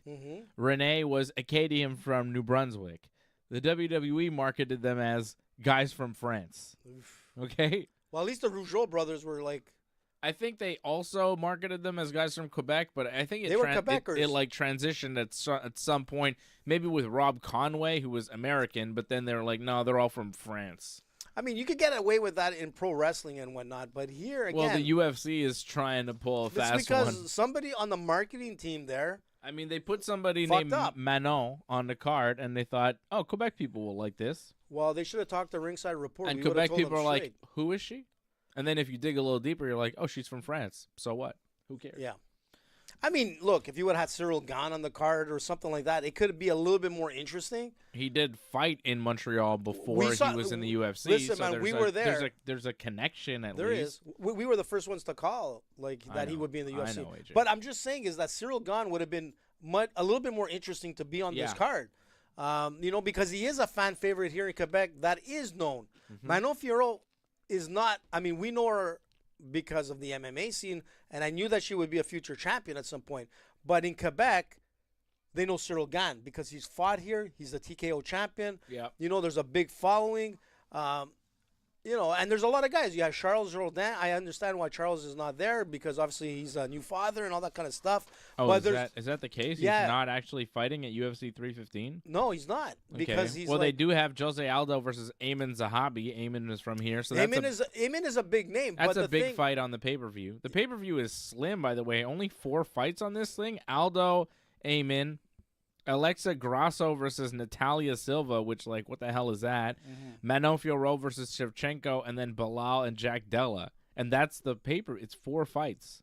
Yeah. This is a slim card. They have 3 prelim TV fights. I mean, they're going to add stuff, I guess, but it's May 10th. I mean, it's pretty soon. It's pretty soon. They have 3 TV prelims and 3 non-TV prelims. That's not good. The card tonight, by comparison, had 4 TV prelims and 4 Fight Pass prelims and 5 fights on the main card. And usually the pay-per-views are 5 fights. I'd be surprised if the pay-per-view on May 10th was a 5-fight card, but right now it is a 4-fight main card. It's deflated, man. You would it's a think they would card. add a fight, but then they would have no fights on the prelims. And then you look at the prelims. Mike Malott is from Canada, but he's from Great fighter. Ontario, so, whatever. I like Mike. Jasmine Jasdavicius is from Ontario as well. Very good She's fighter. fighting on the card. Marc-Andre Barriot from Quebec, he's on the card. Power bar, man. Very good. And Brad Katona from Winnipeg also on the card. Yeah, I've seen him fight. Very good. But it's not enough to justify $3,000 for a seat, right? So that's the Yair thing. Rodriguez and Patricio Pitbull about to do battle. Here I've we got go. Yair winning this one. I got Pitbull on this, You've and I got think Pitbull. Fred took. Did he take? Check it out again, man. We gotta have. You know what? Next time we gotta have our picks up on the wall here. Yeah, Fred did Yair. He had Yair. He had Yair. I went with Pitbull. In his parlay. Okay, I went with Pitbull on this. Coming into the UFC a little bit later in his career. I mean, this guy, if he was in his This prime, is his UFC debut. He's It says UFC 37 debut. years old. I mean, this guy is, But we saw marketability at his best. But we saw MVP come into the UFC over 35, and he had some success. Yeah, he did. Still having success. But Pitbull was a huge name, man. Yeah. But you know what? He was a Bellator champion, multi-weight Bellator champion. Him and his brother did a lot of damage in the Bellator scene. Yep. But at 37, I wonder. I think look, I took him for the win. I mean, when you look at... Yair, though, coming off 2 straight losses. He's 32 years old. Yeah, like I said Coming on off Thursday, a submission loss. he's one of the most unpredictable guys. Right now, I want to see him fight Lopes just And because here of we that press go. conference. Here we go, Pitbull. Let's do it. It Not Antoinette's is Pitbull. This is Pitbull in the ring. Patricio Pitbull and Yair Rodriguez, round 1 here. He's got his big name in the back, Pitbull, Yes, he's got his name tattooed on his back. just in case. Hey, he you gets don't. lost. Hey, just in case you forgot, he's Pitbull. Am I a collie? No, you're a Pitbull, bud. Yes. Chihuahua? No. That's Henry I wonder, Cejudo. like, if your nickname is Pitbull and you have Pitbull tattooed on your back, Then you get mauled by a pit bull. like, how deep do you go into the Pitbull game? Like, do you also get a Pitbull dog? Do you listen to Pitbull music? Oh, for sure, man. Like, Who doesn't how listen to Pitbull? how deep? I don't listen He's to the Pitbull. best, man. All right, I'm just saying I don't, and I don't know if my nickname was Pitbull. If people started calling me the Pitbull, I don't know if I would then adopt like listening to Pitbull. But if I had it tattooed on my back, maybe. Maybe. You start becoming that character. You like, become the character. You become the gimmick, brother. Like if you put Superman on your chest or something, you think you could start fly and that kind of stuff. And so you start jumping out windows and flying. It's happened to a few. It's happened to me for sure. What? No, it hasn't. Wait a second. Whoa, And Pitbull. there's a nice Pitbull kick. kick to the leg there from the Pitbull. And Yair fires back with one of his own. Little crane kick there. Crane kick. Crane kick to the Pitbull. All the animal talk. Hey? We're rich Kung with Fu Panda. we're rich with 4. animals here. Man, you know what, Yair, man, like at that press conference, I just wanted to see Lopes just like smoke him. A lot of attitude. Yair and Diego Lopes don't like each other. Lopes fighting in the main event against Volk. Yair fighting here against Pitbull, but they wanted to fight each other at the press conference. They got some beef. They got some personal beef. It'd be nice to see, but it depends what happens here. Yeah, it depends what happens here and what happens in the main event, right? But, brief nut kick, minor nut kick, and they kind of nodded each other, and The Pitbull's nuts got squashed. you got a little tap. Little nut tap. Little tap tap. Little tap's good for you. It opens up your eyes. Yeah, it just keeps you, lets you know you're Gets alive. your Pitbull eyes like up. Yeah. Lucky he doesn't start biting. These guys aren't doing anything Whoa! so far. Oh, there's What was Yair. that? He threw like a jumping kick. That was the Karate Kid there, man. Pitbull blocked it though. Not much action so far in this fight. Well, that was a nice kick. It looked cool. It was very nice. Karate Kid, man, against Yeah, Cobra but Kai. it right didn't there. it didn't do much though. I wasn't joking about the crane there. Yeah, there's not much going on considering like the fight with Bryce Mitchell. Yeah, and that Jean was Silva. That was way more fun. Oh yeah, that was nonstop action, man. That might be fight of the night. They're just kind of like, they're just feeling each other out. oh, Yair did land a head kick there. That was a good one. And Pitbull like egged him on like. He caught Pitbull moving backwards, timed it perfect with the head kick. I think that's what it's going to take. Fireball. Oh, there's a nice kick to the body. Pitbull Oh, there goes kinda the laughed pit. it off. They're locked. They're locked. They clinch up. They're locked. Here we go. Oh, Oh, Yair goes for a little trip. He tried to do a Pitbull gets nice back to judo his sweep. feet. Pitbull is he's throwing, man. A lot of experience, man. The guy's been like in the game for so long. This is his first fight in the UFC. I'm sure he's gonna want to perform, but right now it's been pretty like stalemate, Lackluster. Neither man really finding anything. like a bad wax job. I agree. I think if you're to score it so far, you'd go with Yair based off the one head kick. Not sure, but No? because Pitbull he got him with. almost a Oh, sweep there's a there. nice front kick to the face from Yair. Oh, Oh, nice little trip. nice Takedown from the Pitbull, The pit is like who tries to he's climb to mauling the here. back, and then it's mauling. He gets on top of Yair Rodriguez, and they wind up in a half Ooh. guard. Yair looking to sweep, Pitbull. not quite able to. Pitbull If he gets, retaining he's control. gonna get the keeps, full mount. keeps him Here we go. flattened out, Here we but he's going to be running out of time to get anything done here. go. But enough for him to steal this round. What's he doing? He's getting hit in the back. Oh, what did he do? He got mad. I think he was complaining about little punches to the back of the head, but I think they were on the side. Yeah, and he's using his fingers to scrape too. Pitbull's yelling upset. at him, saying they're back of the No, head. no, yeah, no, you're no. saying Yeah, no. No. Wow, Pitbull mad about maybe some. He was on top, and Yair was throwing some punches, and Pitbull felt they were the back of his head. But Don't want to get a Pitbull mad, bud. Let's see what happens in round 2. I'm not. Yeah, that was a close round. Maybe Pitbull won it. I think he stole it there. Yeah, he got the sweep. He got top mount. There was enough. There wasn't much there. Yeah, but it was more than anything that was thrown from one kick. You know what I'm saying? So, look, this was close, Tough but he round stole to he score. stole that first round. Tough first round of score. Pitbull got it. First round. Not a ton of action. Nope. Yair landed some good kicks. This was the best one. There was a good head kick there that he landed. And then it was. And there's another kick to the body that was pretty good. Like Yair, I feel like landed the more damaging strikes. But it and Pitbull caught a kick and for a swept him. takedown, but didn't really do much with the takedown. But it Like was, he got one takedown. I don't think that was enough to win the round. But it was enough for that top I would control on argue- a very lackluster first I would round. argue that Yair won that round based off damage. I disagree with you. Okay. With 2 kicks, man. Well, that's why we have split decisions sometimes. And here we go. Oh. He was trying to be nice there. Yair. There you go. They touch gloves, and we are off and running in round 2. Let's So see what happens here. AJ scoring it for your Pitbull. I'm scoring the first round for Yair. Yeah, it he was stole the very first. close. It was close, man, but he stole it at the end. He did no damage. One takedown doesn't steal a round. I don't think so. Yeah. I think a head. mean, it kick, would've I think a mattered. head kick steals the round. Well, it wasn't. Whoa, what was he doing Yair there? doing a little showboating, What the hell was that? looking off into the distance to Yeah, one with of these. the Titanic kind of look. Let me look. Titanic. Like, yeah, he was doing the I'm a captain of the ship, looking like beyond. It was kind of weird. Oh, is that what you took from it? Yeah, I Captain of did. a ship? Yeah, I thought he was just looking at something in the distance. I didn't take it as a boat. it's gonna be thing his at all. teeth if he keeps doing that. I didn't think it was a nautical experience. Oh, nice. Oh, that was a nice left hand there from the Pitbull. Caught Yair. Ooh, And got another him one.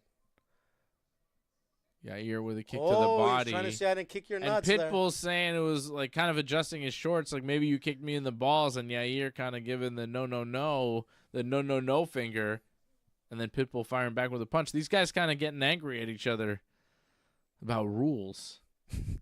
You know, there. Let's see how you this punched goes. me to the back of the head. No, I didn't. You kicked me in the nuts. No, that was to the body, man. Stop being a little bitch. And with the I think with the finger too, you know. I think that was to the body too. I don't know why Pitbull was kind of complaining.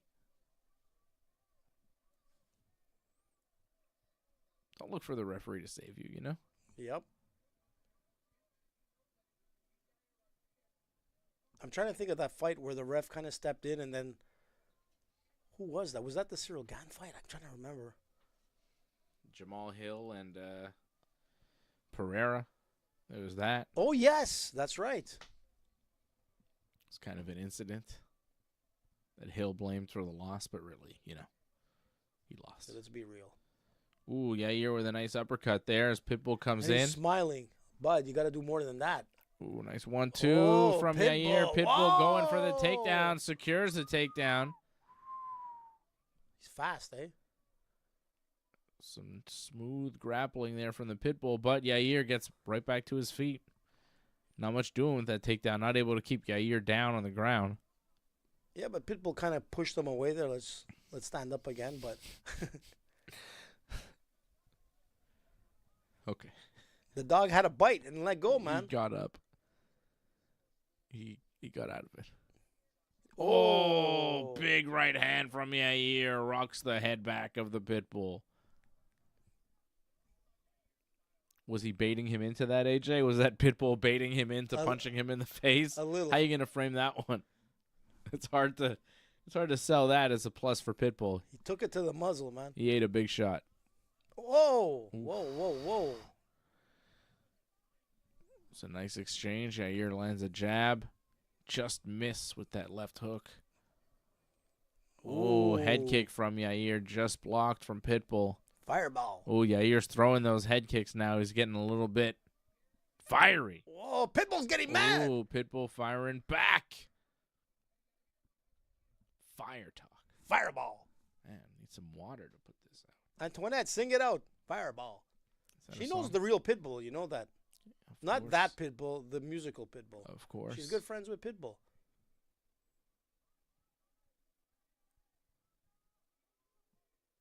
We got quite a diverse, set of listeners, man. There you go. Yair and Pitbull, second round here, UFC 315. Still a very close fight between these two. Nice little combo, 1-2 combination from Yair. Yeah, you're opening up a little bit more Yeah, he's opening up in a little this bit second. Nice kick to the body from Yair. More. Like, Pitbull's right in his face. He's not, like, backing up. No, but he's not throwing a lot. He's right there, but he's not throwing a lot. There's a takedown attempt from Pitbull. Yair defends. Nice. Yair Let's looks see if for he a can do little it. trip in the transition, but nothing doing. Pitbull holding on to Yair. Little dance going on. Let's go, boys. Got an underhook. He's got double underhooks and a body lock here, trying to drag Yair down to the mat, pushing him into the fence. Foot stomps going Some on. foot stomps On from both Yair feet, man. on Did you see that? Pitbull. Oh, and Yair turns it and gets a trip takedown on the Pitbull at the end of the round. He got that round now. I think that was Yair Rodriguez's round. but I did think you he's up 2-0, but AJ thinks I think it's it's 1-1. 1-1. I think you could call it either way. It's been a very close fight. But it was kind of interesting. He was doing the foot stomp. He went on the left. He went to the right. He left, right, and then he got the sweep. It actually it was like a distraction it was a maneuver. great distraction. Very nice. Yep. Got to give it to him. Very nice creative stuff from Yair Rodriguez. The crane stomp. So this round could be this fight could be anybody's at this point. Yeah, I think it's no 1-1. no telling how they scored the first round. I think the second round you got to give to Yair. I think most people would. Yeah, I mean, it was close. It Yeah. looked like he had the edge, but with that takedown at the end, it locked it. Third round's For going the to be second. real important. It's going to be the swing round. But he did eat a couple of good shots there. I as think well. whoever wins the third wins the fight. Yeah. I mean, Pitbull is doing pretty well. But Considering. Yair may have won that first round. Mm. In which case, he could have this in the bag, but we'll see. You can't just rely on that. You can't rely on the judges. You can't always have it in the bag, bud. Yeah, We've seen the especially- Montreal Canadiens. Like, it's in the bag, and then they lose Is that what happens? a lot. It's too bad. Here we go, round 3. And here we go. That's right. The Yankees have it in the bag, and then we almost lose, but then we hold on. It's good. It's not as bad. No. But it's kind of like, hey, let's hold on and not almost lose. That's like, yeah. I don't like almost losing. I like just winning, and then finishing it off and winning. Winning big. I don't like winning and then, whoa, they score like 4 runs, and now it's 6-4 instead of 6, nothing. Keep it close. Keep the edge. I don't want to keep it close. I want it to be 6-0.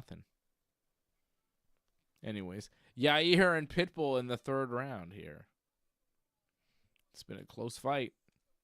Right now, they're not doing much. Nope. Just circling, kind of like the first round. Yup. Let's see what happens. It's not been the most. I mean, either or is getting age here because I think it's 1-1. I mean, we were spoiled by that Bryce Mitchell, John Silva fight because the That pace was crazy in that one. That's the fight of the night so far for Yeah. sure. 100%. Because this fight is just not. It doesn't have the same level of action. These guys don't even seem that tired, and it's the third round. No. Yeah, it's because they're not exchanging, No. Nice kick to the body from Yair.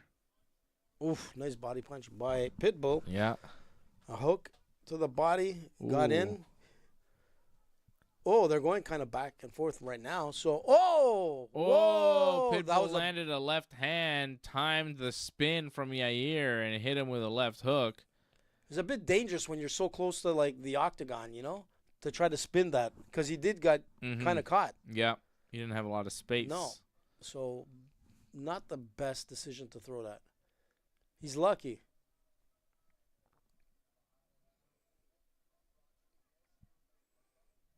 It's close, man. It's still very close. It's anybody's fight. And I think we may go to the judges here, and then it'll be like, what the hell? Who's going to win? Yeah.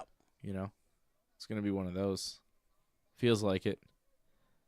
Doesn't feel like any guy's going to extend enough to get an edge and get the finish. That was a nice right hook from Pitbull. Oh, Yair jumping for something. Oh! But a big right hand drops the Pitbull. I was saying there wasn't going to be a finish. I'm going to take that back because Yair almost knocked out Pitbull, and he may just knock out Pitbull. Hammer fists from inside the guard of the Pitbull. Yair Rodriguez looking for the finish. Big elbows to the body, and he should go all out for the finish here. You don't know how the judges scored the first 2 rounds. You got to go. Big punches from Yair inside the guard of the Pitbull. Pitbull trying to hold on and survive. Oof, he's just peeling him. Going with the double what underhooks, is that? eating elbows. Elbows from Yair Rodriguez. Devastating shots on the Pitbull. More elbows from Yair. More hammers, fists. Ooh, the Pitbull's maimed, man. Not looking good. Oh, Pitbull is eating big shots here from Yair Rodriguez. With 1 minute and 45 seconds to go, man, it's do or die here for the Pitbull. Pitbull trying to tie him up in the guard, trying to control the posture of Yair, closing the guard. It got more exciting. Trying to control him. Oh, now Pitbull going for an arm bar. No way. Oh, my God. He's got that arm pretty extended, but Yair was not going to give it up. He was going to let it break if he had to. Yair pulls out of the arm bar, but that was deep, man. That was real deep. I thought it was over, man. Great attempt from Patricio made me Pitbull. choke. That was crazy. crazy. That would have been nuts. And you What's know that happening here? Yair's arm has to hurt. And now Yair kind of tying him up in the legs, trying to do a heel hook. Here we possibly setting up a heel hook here on Pitbull, but it's very dangerous because Pitbull is a good grappler as well, and Pitbull's got a hold of his legs. Oh, he's trying to go with the ankle lock to the heel hook. Here we Pitbull go. going for a straight ankle, and now Yair trying to counter with a knee bar. Oh, my God. That's Yair's going for the knee bar. I don't know if he's going to be able to finish it, and now he's going for the heel hook on the Pitbull. He's got the knee trapped. He's got the knee line looking to... But Pitbull circles out and gets back to his feet. No leg lock for you. Man, they weren't just going for the submission there. They were going for the break. They were going for death. Wow. Oh, the action definitely has picked up Look in at this Yair. third Yair's round, right? dancing. The first 2 minutes of this round were bad, but the last half of this round has been real good. Yeah. Last 2.5 minutes have been action-packed, crowd on their feet, and the fight comes to an end. Yeah, I think Yair took this. I think Yair won this fight 29-28, maybe 30-27. I think Yair should win the decision, but again, those first 2 rounds are kind of like, Well, the first round, I like I said, I gave it to Pitbull. I think he won, the second and third Yair. And it was more exciting the last 2 minutes, like you said, but it was definitely not anywhere close to fight of the night. That's for sure. I think Yair won that one, though. Yeah, I think he won. Credit to Pitbull. Like, man, the end was like a jiu-jitsu clinic right there in defending heel hooks to ankle locks. That armbar though from the Pitbull, when it looked like he was just getting hammered and nailed with punches and elbows in the guard, he goes for an armbar out of nowhere that looked pretty deep. And I mean, his arm was hyperextended there. Yair had to just pull out of it to not lose the fight. It was who was it? John Jones against Belfort? That kind of very similar there. Yair's going to feel that arm. That arm got hurt for sure. I mean, he I don't know how he survived that. But he did. Let's see.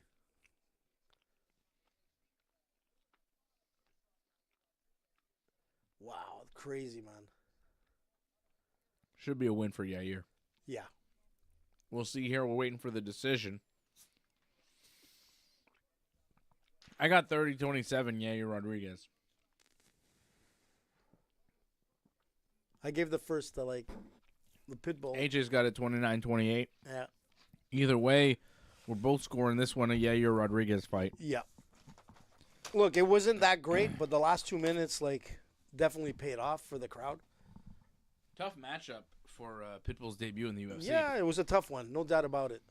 But it just goes to show you the level of the UFC fighters. And like I said, Yair is very unpredictable, which I said on Thursday. He's a very unpredictable fighter in the UFC, and he still handled Pitbull. All 3 judges scoring at 30-27. They did, so they gave the Yair first. Rodriguez. Wow. Yeah. That's how I scored it, too. There you go. They gave him the first. Oh. AJ doesn't agree, but all 3 judges agree. I agree. There it is. Yair Rodriguez winning this fight 30-27 on all 3 judges' scorecards. Unanimous decision for the Pantera. And what do you think about the Pitbull? Is he going to stick around or? I think he's got a multi-fight contract with the UFC, so he probably gets another couple fights. A couple of fights. And yeah, why not? Yeah, make some money. And he's a name. Yeah, absolutely. Yair's one of the best in the world. So Yeah. okay, he came up short on this one, but it's not like I he mean, can't fight other it guys. probably wasn't the best setup fight for him to get into the UFC against Yair. He could fight Bryce Mitchell. Yeah, that would have been nice. And You know? I'm pretty sure he can handle Bryce Mitchell. I mean, they both lost. They're both featherweights. Yeah. If they're going to keep Bryce Mitchell around and not release him, which I think they should probably just release him, but if They they're not won't. going to, They won't. Mitchell can fight Pitbull. That's not a bad fight for both of them. Makes sense, right? So you can go there. Squeeze me. And there we have it. Yair Rodriguez with a nice victory here and sets himself up for, whatever fight. Well, I know he wants Diego Lopes. That'd be and amazing. I think if he wins this fight that's what's going to happen. or loses the fight, Diego Lopes could be the next opponent for Yep, I agree. Yair. Oh. Well, he's saying that he's going to get a title shot. Pantoja or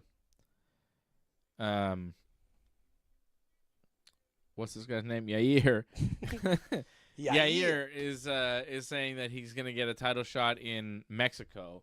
They're going there later this year. So he's looking for the title shot over the fight with Diego Lopes. But if Lopes wins, they could do that fight in Mexico. They That would both be insane, man. live and train in Mexico. So that would be a pretty big fight for Mexico and Guadalajara. That'd be good, right? It'd be very nice. They should do that. Why not? And I think Diego Lopes will beat Volkanovski tonight, even though Volk is the favorite. Volk has been the beast, man. He is favored to win, but I've got Lopes winning, and then that would set up a big beef fight for the title between Yair and Lopes, right? That would be pretty good because those guys seem to hate each other. You put the belt on the line, that's massive.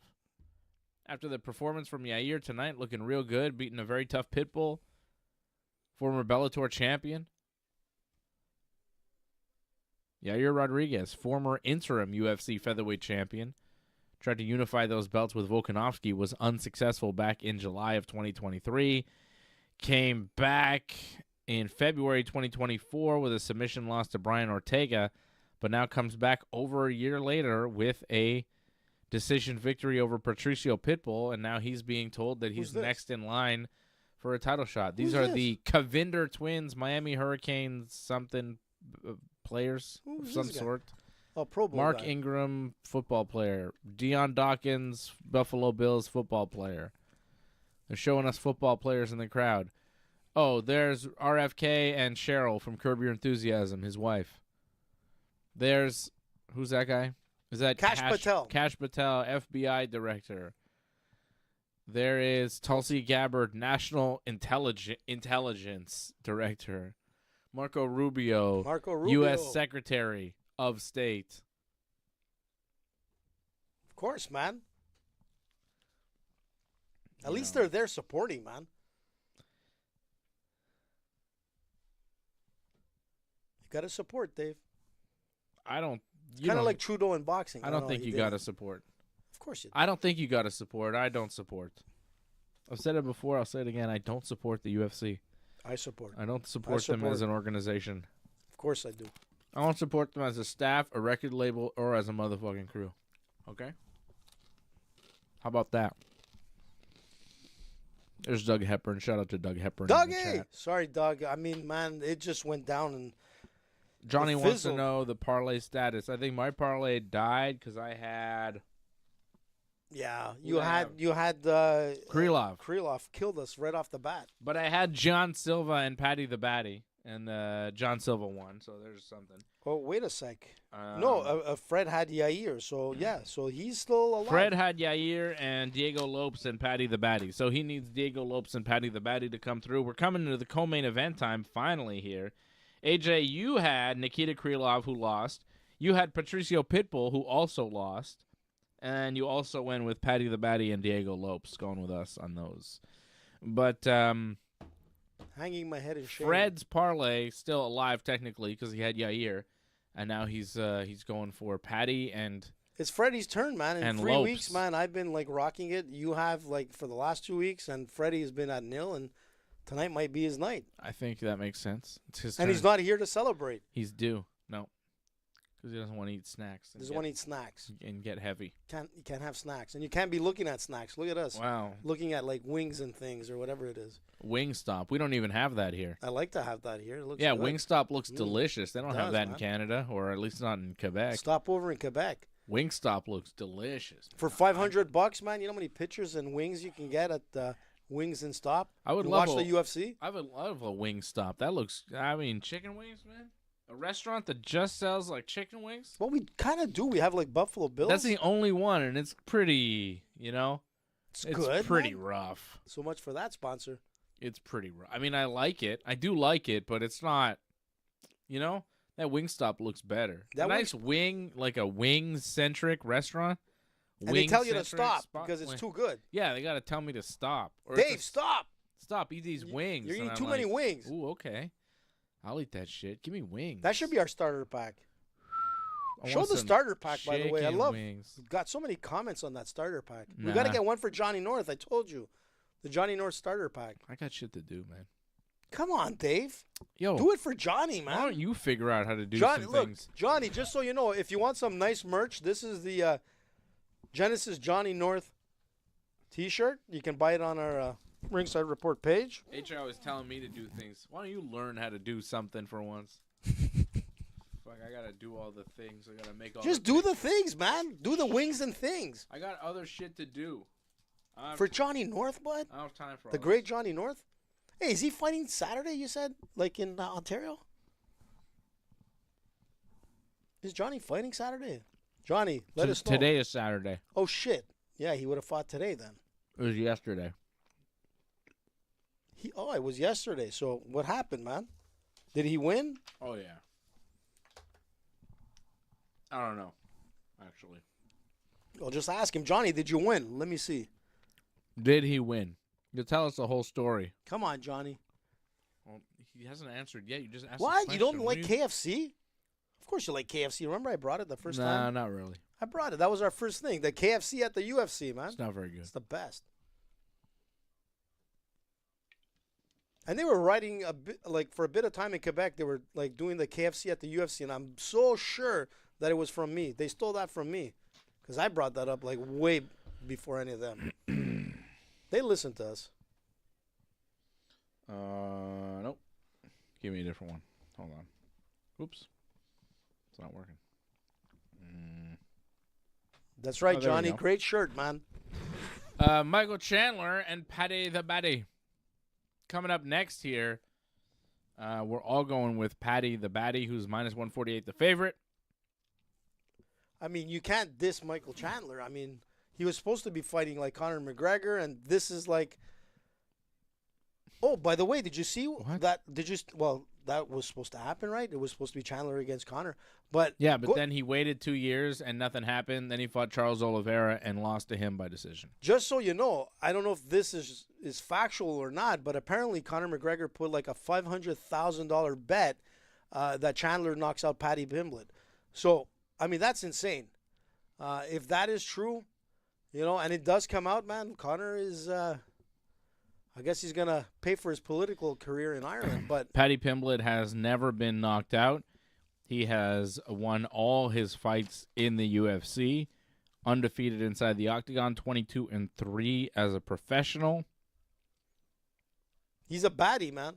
He's got submission wins, knockout wins, coming off a submission win over King Green back in July of last year. Paddy the Baddy, 30 years old out of Liverpool. Michael Chandler, 38 years old out of Missouri. 38 years old for an MMA fighter. Well, kind of like Pitbull, 37, right? Yeah, how'd that go for him? Not great. Mm-hmm. He got neutered, man. 38 years old out of Missouri is Michael Chandler. But he's still exciting. I mean, one thing with Chandler, man, he brings it on. This is going to be a good fight. He's This could be, an another exciting fight of the night. He's definitely an exciting fighter. But I think this is, kind of one of those changing of the guard fights where Chandler at 38 is kind of running out of time and Paddy the Baddy at 30 is coming into his prime. And he's a huge, marketing, star. Yes, he's a big star. People know who this guy is. I was talking to a guy who doesn't really watch the UFC, kind of a casual fan interested in, this guy or that guy. And I said, big fights this weekend, Paddy the Baddy is fighting. And he's like, oh, yeah, Paddy the Baddy. He knew him, but he didn't know Michael Chandler. See, that's what happens, Didn't know the name Michael Chandler, but he knew Paddy the Baddy, which surprised me. But I think, there's something to this Paddy the Baddy. And if he can beat Michael Chandler, that would put him up in the top 5, at least top 7 of the UFC lightweight division. And he would be, a fight away from a title shot. If not, right in the conversation for a title shot against Islam Makhachev, which would be massive. And this is what the UFC needs. They need a guy like Paddy who's charismatic, who's got an interesting look, who speaks his mind, who fights an exciting style, who can win and get to the top of the division. They need guys like Paddy the Baddy to succeed. And if they could get Paddy to somehow get to a title shot and win. It's like star power over again. Like Conor, man, 2.0. It would be huge for them. And they are hoping that they can get him close to there. I don't know if the UFC is crazy enough to think that they could get him into a fight against Islam Makhachev in the next couple of years and have him win. Because I don't think there's a man walking around who can make 155 pounds on planet Earth that could beat Islam Makhachev now or in the next year or so. But Islam, Paddy is, like I said, 30 years old. Islam is a little older than Paddy, and no one lasts forever. Islam's 33. Paddy's 30. If you do this fight in a couple of years, like when Paddy's 32 and Islam's 35, different story. Still, at 35, it's like at 35 you're at the top of your peak. You start to dip at 35. Well, yeah, you're at your top and dipping at the same time. The top of the peak is 34. Yeah. You're starting to dip at 35. You just can't. You can kind of hide it at 36. It starts to really fall apart for most guys. Yeah, for the majority, I agree. I'm just saying, in a couple of years, this is a different fight. An Islam fight is, maybe a possibility for Paddy the Baddy, and I think the UFC could look at that and say, maybe do this fight here, do this fight there, and build it up. It's kind of like because I don't see Islam going anywhere. Like, who's Islam going to fight? Maybe Topuria, but even Topuria, as good as he is, I think Islam beats him. But it's a good fight. It's a very good fight. I hope they do it. But it's kind of like looking back at Pitbull. When Pitbull was in his prime, I'm pretty sure we would be looking at a different fight like tonight. Like, it would have been more engaging. I don't think Yair would have been able to handle like a prime Pitbull. But, age is a factor, and it showed tonight. Paddy dancing. The crowd dancing to Paddy's music. Man. Paddy dancing around. What's the song? There's a lot of dancing, AJ. You know what I say about dancing before your fight. I know, it's a scary not a thing. Good sign. But usually it's when they walk in when you predict He was dancing when he was walking in, too. He kind of did. He's been dancing this whole time, Paddy the Baddy. Here comes Michael Chandler. Let's see if he dances. This is a big fight, man. This is the main event. Look at the crowd there. You don't think there's like... that's a full house, man. I know Volk and Diego are the main event. But this is kind of like the But this is actually the main event. Yeah.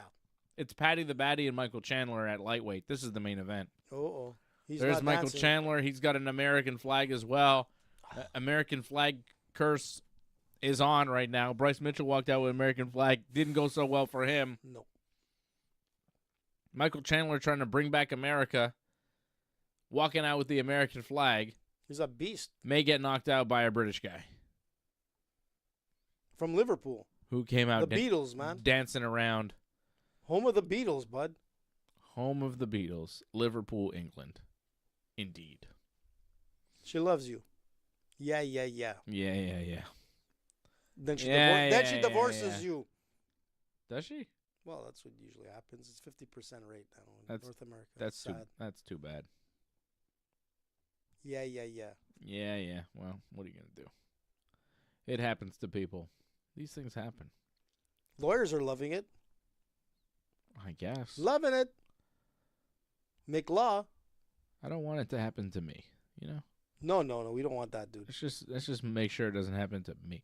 Ooh, the Dodgers lost 16-0 tonight. What? Cubs beating the Dodgers Damn. 16-0. That is nuts. Dodgers got crushed at home. You love to see it. Ooh, Roki Sasaki pitching another garbage outing. What was his line tonight? Sasaki. Oh, give me the box score on this one. What the hell happened? Morigato. That's beautiful. I love to see the Dodgers get smoked. Tigers win. Doug's happy. Sasaki, 5 innings pitched, 4 hits, 1 earned run. So what happened? Oh, Sasaki didn't have such a bad outing. He pitched 5, gave up 1. It was just their bullpen that got crushed. They give up 1 in the 6th, but then 5 in the 7th, 4 in the 8th, and 5 more in the 9th to lose 16-0 to the Cubs. Bad innings, man. Wow. The bullpen fell apart for the Dodgers tonight, and you love to see it. I do anyways. I like to see it. Dodgers. Where's Tommy when you need him? Dodgers are not first in the West right now. I think it's the Ball Padres. game over. Yankees win. The Yankees win. That's right. The Yankees are first in the East. The Dodgers aren't first in the West. How's Boston The doing? Yankees won today. The Dodgers did not win. Ooh, Boston. Johnny North and his Boston Red Sox have an under 500 record. They got 7 wins and 9 losses, which is still good enough for third place in the East, but it's still not very good. And the most hilarious part about it all is that they lost. I think they got crushed by the White Sox today, and the White Sox suck. Oh, no, they just lost 3-2 to the White Sox. But yesterday, I think they lost by a lot to the White Sox, and I am sticking it to you directly, Johnny North. I know you are watching. Ooh. Your Red Sox have lost 2 of 3 to the White Sox. Yeah, they lost 11-1 yesterday to the White Sox, who are the worst. Like, this team last year was like a historically bad team, like one of the worst teams to ever exist in baseball. The White Sox are awful, and the Red Sox have lost 2 out of the 3 games. I mean, they got to avoid the sweep to the White Sox tomorrow, which is so funny. If the White Sox sweep you, Johnny North, you are in big trouble. So take that, Boston Red Sox. You suck. Ooh. Fighting words, man. We may have lost 2 or 3 out of Detroit, but they're good. The White Sox are not good. Well, when they had Andre Dawson back in the days, it was a different story. That's the Cubs. Was it the Cubs? Yeah. I thought he was playing for the White Sox at one point, too. Well, the Cubs is where he really, had success. I don't know if he played for the White Sox. I think he did. I think you're mistaken. Johnny, check it out. I think he did, bud. It was the Cubs.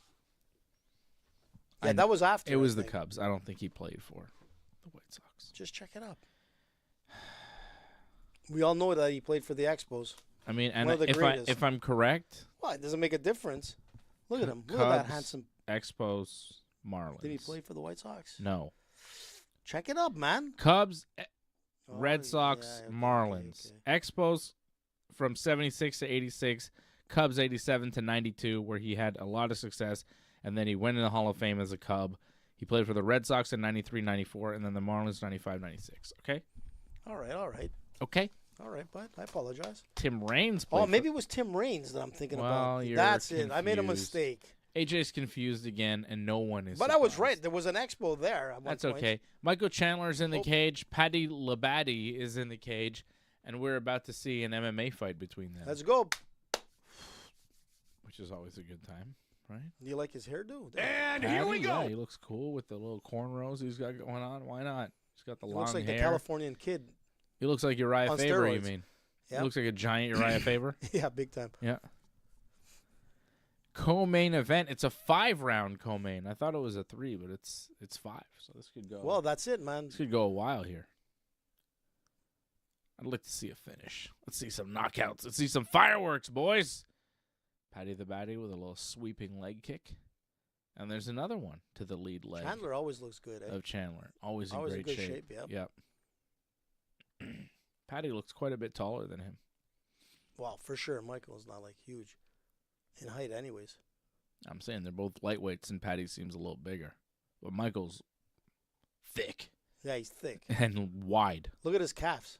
Look at his hams. He's huge. got wide shoulders as well. Oh, Ooh, big elbow. Packs a lot of punch. Jesus. Little elbow from Paddy the Baddy as Very smart Chandler move. comes in. Short elbow. Oh, off the cage. Kind of Superman. jumps off the cage. Oh, Paddy keeping him at distance, too, with the jabs. Nice punch combo from Paddy the Baddy. What the hell? Throws a kick. Chandler times it with a big takedown and slams Paddy down to the mat. That was a good move by Michael. Now with the cross wrist control on Paddy, looking to control him, keep him grounded, and land some punches. Oh, Ooh, some big elbows to the body, a knee to the body from Chandler. He's trying to drag him. And he's got the back of Paddy. Paddy trying to stay calm, trying to work and maybe he's trying to face Chandler so he does not have his back exposed. Well, Paddy trying to roll now. Paddy's not necessarily trying to get back to his feet here. He's just trying to look to get into a better grappling position. Well, he's very good at the ground game. There's no doubt about it. Yeah. But Paddy's got some good jiu-jitsu. Chandler needs to be careful. Just going for these takedowns. Oh, nice back elbows here from Paddy. As Chandler just kind of hanging on his back. Paddy took an opportunity. Trying to do a wrist lock now here. Paddy's looking for a bit of a Kimura to escape here. Paddy's got the grips. Whoa, Paddy's looking for this Kimura from a real awkward angle. But it's Chandler on his back, but it might actually work for him to at least face him. Oh, but Chandler slips out and lands some big punches to Paddy, but Paddy does get up out of it, gets out of that weird position. It was a good move. Yeah. Kind of put him in a vulnerable position, and then he just kind of circled around, and they're back both to their standing up. feet. Chandler clinched up with Paddy, pushing Paddy up into the fence right now. It was very smart because, the back was there, and The back Paddy, was exposed. Paddy was in a bit of trouble, and he went for the Kimura to kind smart. of get out of that position, not And it worked. necessarily to Oh, go for look the at this, Kimura. Dave. Paddy jumps what the guard. hell? Big guard jump, pulls guard. Jesus. That was weird. Yeah, I don't know what he was trying to do, but He kind of jumped on him and pulled guard. he wants to grapple here. Yeah, he wants him inside Wow, the guard, very obviously. interesting, but man. Chandler kind of pulled out and got back to his feet. Very interesting by Paddy. Just get up. Oh, I think. Ooh, nice right hand from Paddy the Baddy. Oh, Oh, that one staggered Chandler. Yeah. Oh, nice leg kick. That pushed Chandler back as well. Is Chandler slowing down? A little bit. Nice jab, though, from Michael Chandler. yeah, kind of Yeah, it he looks seems like a little he- gassed there. Like he had an adrenaline dump. He just ate a jab, right? He just kind of took Yeah. a breath and was like, oh, what happened? Like the air went out of his tires. I think he was doing everything to take Paddy's back, and it might have deflated him a bit. Wow. Looks like a bit of an adrenaline dump here for Michael Chandler. He's he breathing ate heavy. a couple punches, and now Paddy's looking real relaxed. Nice right hand from Paddy the Baddy. And that's the interesting thing with Paddy. Even though he can, he could put himself in a vulnerable position, he's able to get out of it defensively. Very composed. Yeah, that makes a great fighter right there. Mhm. It's not only about the offense, it's about the defense as well. And Michael's throwing some nice straights, but Paddy's not phased at all. Oof, that just sailed over Michael's head. Oh, nice big kick. head kick from Oh. Paddy and a right hand. And Chandler kind of going like, what? That wasn't anything, but that was something. Yeah. That was something for sure. And the round comes to an Wow. end. That was a nice round for Paddy the Baddy. Jesus. I think Paddy won that one. Yeah, that was pretty clear. He landed some good shots. Chandler was chasing that takedown real hard, went for it, got it, wasn't able to do much, and then when they got back to their feet, it seems like He was gassed. He was gassed. He seems He was on his back heels and it's it like showed. he's aging in real time. Yeah. Paddy was quite interesting there. Very creative. He did some interesting moves. I mean, like, to pull guard there, like he went with a high guard. I don't know. Maybe he was trying to get the guillotine on that, to get the height. Yeah, from the but he didn't really like grab a front headlock or anything. No, he didn't have anything. Yeah, the angle that he threw it was kind of interesting, but who knows? It worked for him in the end, anyways. Yeah. So this is where the mistake was by Paddy. He threw that kick and turned. Yeah, he threw a kick, turned, gave up his back, and Chandler was able to capitalize with a takedown. It's a nice jab there landed by Chandler. But I think that was a first round for Paddy, the Baddy. Let's see what happens here. And we're looking for the second round. And here we go. Let's see what we can do. Chandler coming out. There's no bad blood between these two guys. There was a lot of respect at the conference, but they're fighting, to win. So that goes out the window at this point. Yeah, it's a fight. It's a fight. So 1-2 from Paddy. Whoa. Oh, nice left hook from Paddy the Baddy. Jesus. Chandler's coming in. He kind of does this like waiting in, and Paddy's timing it really well. Well, he kind of like Paddy's got a reach advantage, and he's using it very well. Like he wants to engage, and then he stops. Like he thinks twice about what he wants to do. Oh, nice right hand from Paddy.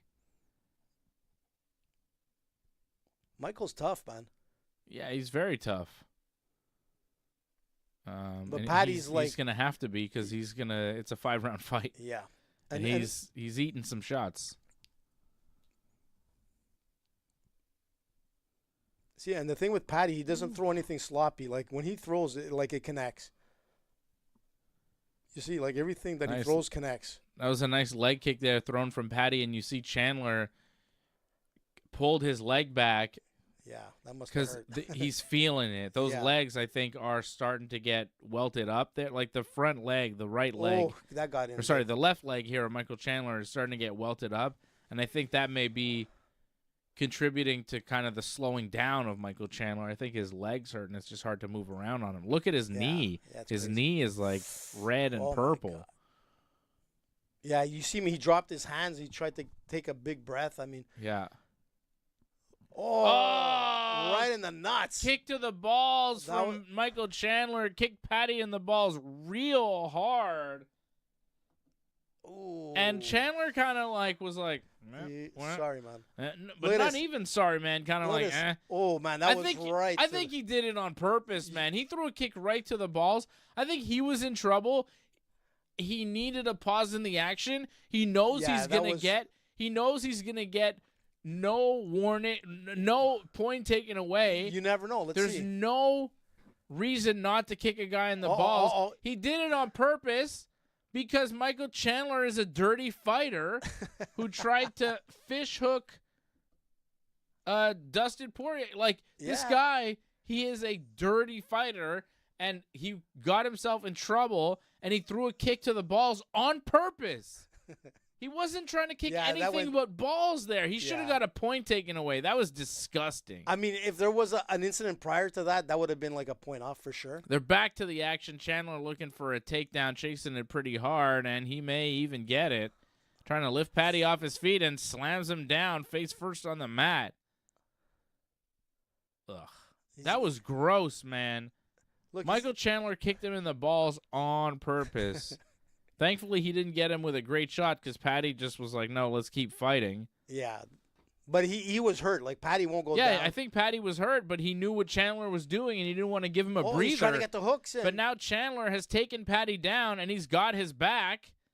But Paddy just reverses it. Gets him to slip off the back, and now Paddy on top in the guard of Michael Chandler. This is going to be and bad for Michael, throwing elbows. Man. Oh, Paddy looking to set up the head and arm choke. Oh, boy. Passes from full guard into the half guard now of Michael Chandler. The thing is, though, Chandler, the way Paddy has him, he kind of needs to go to the other side of Chandler. Yeah, to close it. But he can't go to the other side because the fence is on that side. I don't think Paddy has enough space to finish off the choke, but he might be able to lift him, turn him, and get that space or just get it mounted possibly. Yeah, he'll just go for the full mount. If he has enough space to fully mount. But he's got an underhook. He's got side control now. He's past the guard of Michael Chandler. and he's looking to possibly set up a head and arm choke. Paddy the Baddy now on top in the second round. There we go. He wanted that half big guard. elbows. He's going to go for the Kimura, or what's he doing? He's throwing elbows to the head and body and leg now. As Chandler, Chandler tries to spin, and Paddy spins with him, rolls with him, lands on his back, has got him back mounted, now fully mounted, throwing big elbows at Michael Chandler. Elbows and punches, a flurry of strikes from Paddy the Baddy. He's got the neck. Chandler gives up his back. Oh, but Paddy doesn't quite have the neck. He doesn't quite have the neck. He's got the body Chandler lock on gave now. up the back. Now he's got the body triangle, and Paddy trying to throw elbows from the back mount position. Oh, man. Paddy landing a bunch on Michael Chandler. This could be a 10-8 round. He's beating the shit out of him here. He's not even going for the submission. And that's the thing with Paddy. Like, he's going to keep striking, wearing him out, throwing elbows from the back. Big elbows and punches from the back. Chandler's got his back taken. He can't do anything, and he's just eating elbows and punches. He got cut up there as well. Shit. That was some devastating stuff from Paddy the Baddy. Not able to finish Michael Chandler, but he did some serious damage. Yeah, it was mean, man. It deserved to be mean after Michael Chandler purposefully kicked him in the balls. Man, that was crazy. And these guys are veterans. They know. You kick a guy, if you're in trouble. Oh, he broke his nose, Dave. Yeah, good. I mean, not good, but, whatever. Yeah, so fine. Chandler's nose is broken. But these guys know, man. If you're in trouble, you need a breather, kick your opponent in the balls. Why? Because he's going to be hurt.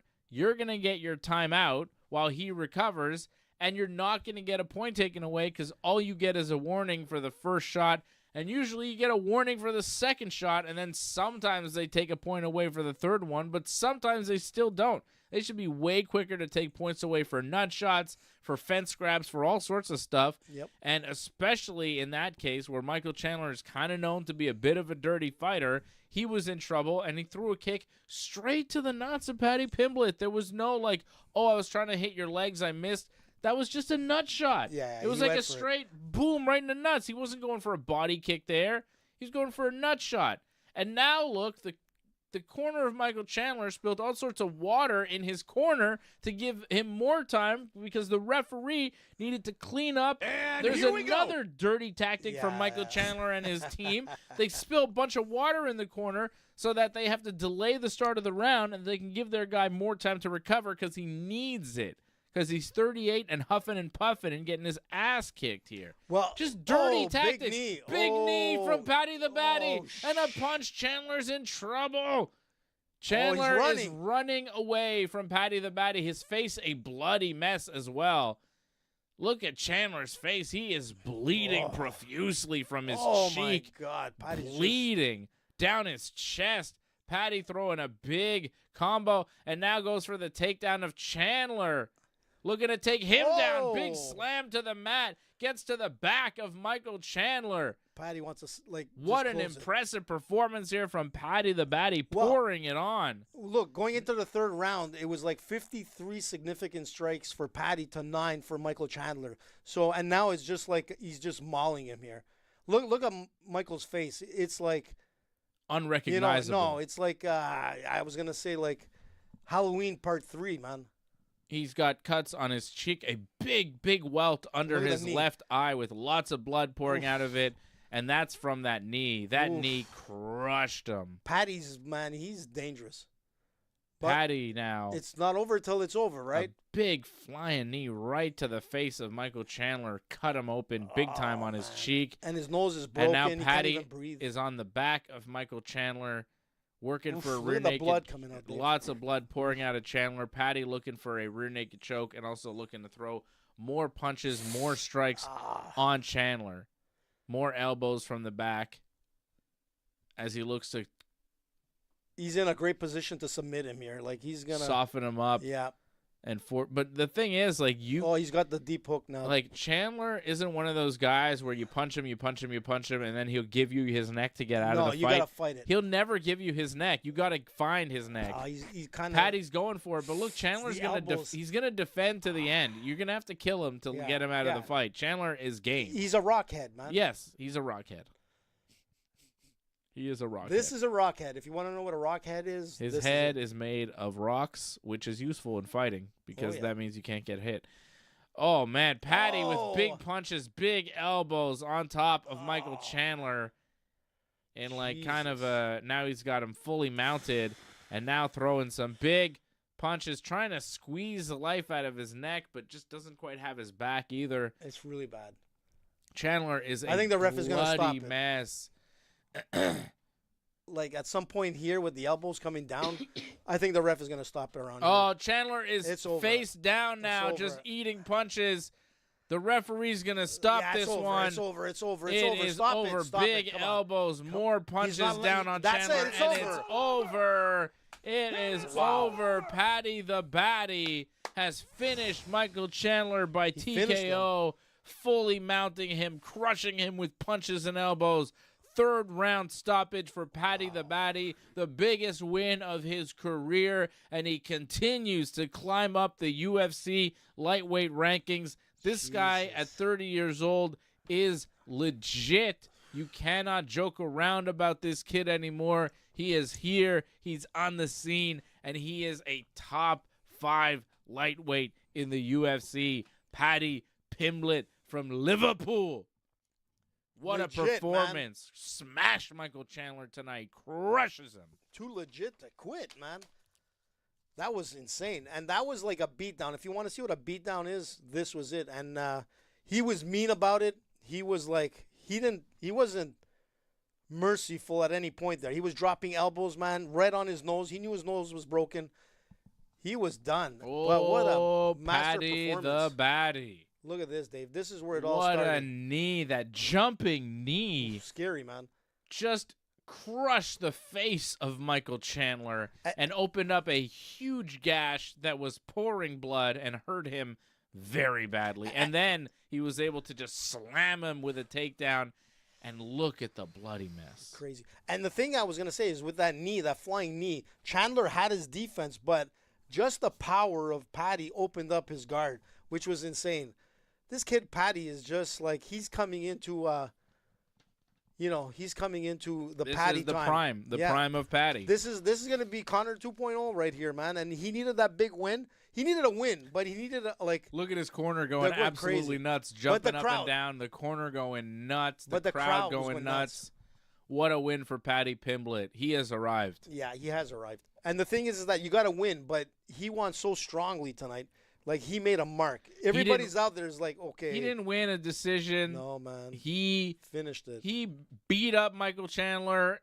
He really beat him up in the second round, He beat and a he rockhead. smashed him in the third and put him away. And look, Not even a a scratch on him, as he's saying. Paddy's looking at himself going, not a scratch on me. And yes, I think we could both read lips there when he's saying, not a scratch on me. And Michael's not there. He's gone. Like, Chandler is gone. He's going to the hospital. Straight to His the face hospital. a bloody mess, and Paddy looks perfect. Wow, man. That's as insane. he remains perfect, undefeated inside the UFC octagon. Man, he doesn't even have a cut on his lip. Nothing, man. That's incredible. Doesn't even look tired. insane. No, man. He's ready to go. And this was a 5-round fight. And that's Michael Chandler. Like, Yeah, he's legit. yeah, that's not a joke. Oliveira didn't finish him.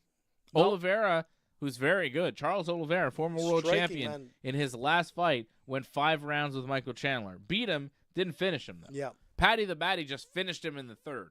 But it wasn't only the finish. It was like the progression to the finish. It was just like a horror show all the way through, man. And you're right. There was some like dirty tactics from like Michael as well as his like corner and his team. Yeah. Just to kind of like, buy some time. And obviously it didn't work. Paddy the Baddy now 7-0 in the UFC. And they're asking him who he wants to fight next, and he's saying anyone in the top 4, top 5, he's ready to go. Yeah, he's 23-3 in MMA, and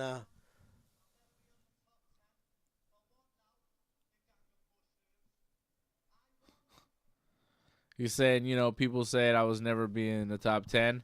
Now But he what is. now? What now? Justin, Justin, Charles, or the little posh boy. or Who's the little posh boy, Armin Oh yeah, Sarukian. the little posh boy. Wow. I want them all. Yeah. Wow, those are good call-outs. Dustin Poirier, Justin Gaethje, Charles Oliveira, or Armin Sarukian. Yeah, and like he's being nice. Like, Those are he's all- calling them all legends, and like Those are all good fights. Yeah, absolutely. Charles. I think he wants Charles. Charles, I think that's what he's going to get. Charles Oliveira and Paddy the Baddy sounds about right, doesn't it? Yeah, and did you see like That's a test, too. That's a tough one. Charles beat Chandler, too. That's a good one. man? If you looked at the faces of of all of them, of Justin and whatnot, like they were like, "Oh shit, man, don't call me out," kind of thing. Paddy's the real deal right now. Justin Gaethje didn't seem like he No, was no. appreciating that call out, right? No, he didn't want it. He's like, "Oh fuck." He's like, all right, not me. Yeah. Don't call me out. I don't want this. What was Gaethje's last fight? He won, no? He beat Fizzy. Yeah, but He like, was supposed to fight somebody else, though, wasn't he? Who was he supposed to fight? I can't remember, but yeah, he was supposed to fight someone else. Either or, man. You're coming into a fight with Paddy. You know it's going to be a bloody mess. Charles's You know? last fight was that fight back in November of last year against Chandler. Does Charles have his next fight announced? What's next for Charles? Well, I guess I don't that- think they've announced Dave, anything yet. It breaks the theory of the dance thing, man. He danced walking into the octagon, he danced in the octagon, and he danced out of the octagon. Yeah. So he might be the exception to the rule. Justin Gaethje coming off that win over Fizzy. He was supposed to fight. Yeah, who? Trying to find Dan Hooker. Oh, yeah. At the UFC 313, the last one. But he fought Rafael Fiziev, and he beat him. Fiziev. And now Paddy the Baddy with a huge win against Michael Chandler. It's not just that he beat him, it's how he look beat who him. it is, man. They're showing us Shaquille O'Neal, man. Shaq The Shaq in attack. the audience. Who doesn't love the Shaq?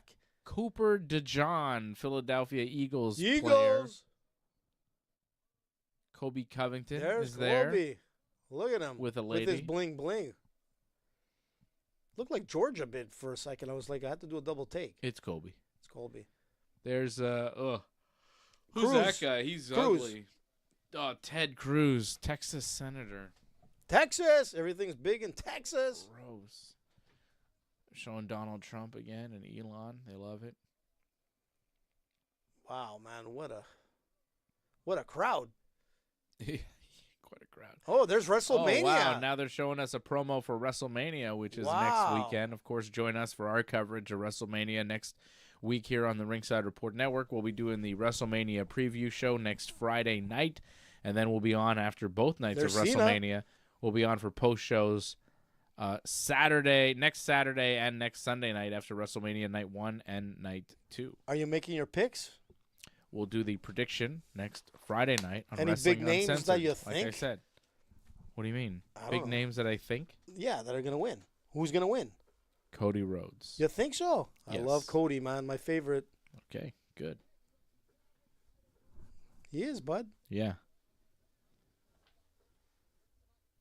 How about that? Got to see that tonight. That was cool. That was crazy, man. Look at this guy. Wow, He this got is- choked unconscious. He doesn't tonight. look too good there, man. Rest in peace, Bryce Mitchell. Yeah, rest in peace, bud. Yeah. But he's still gonna get a bonus for fight of the night. But right now, man, He might.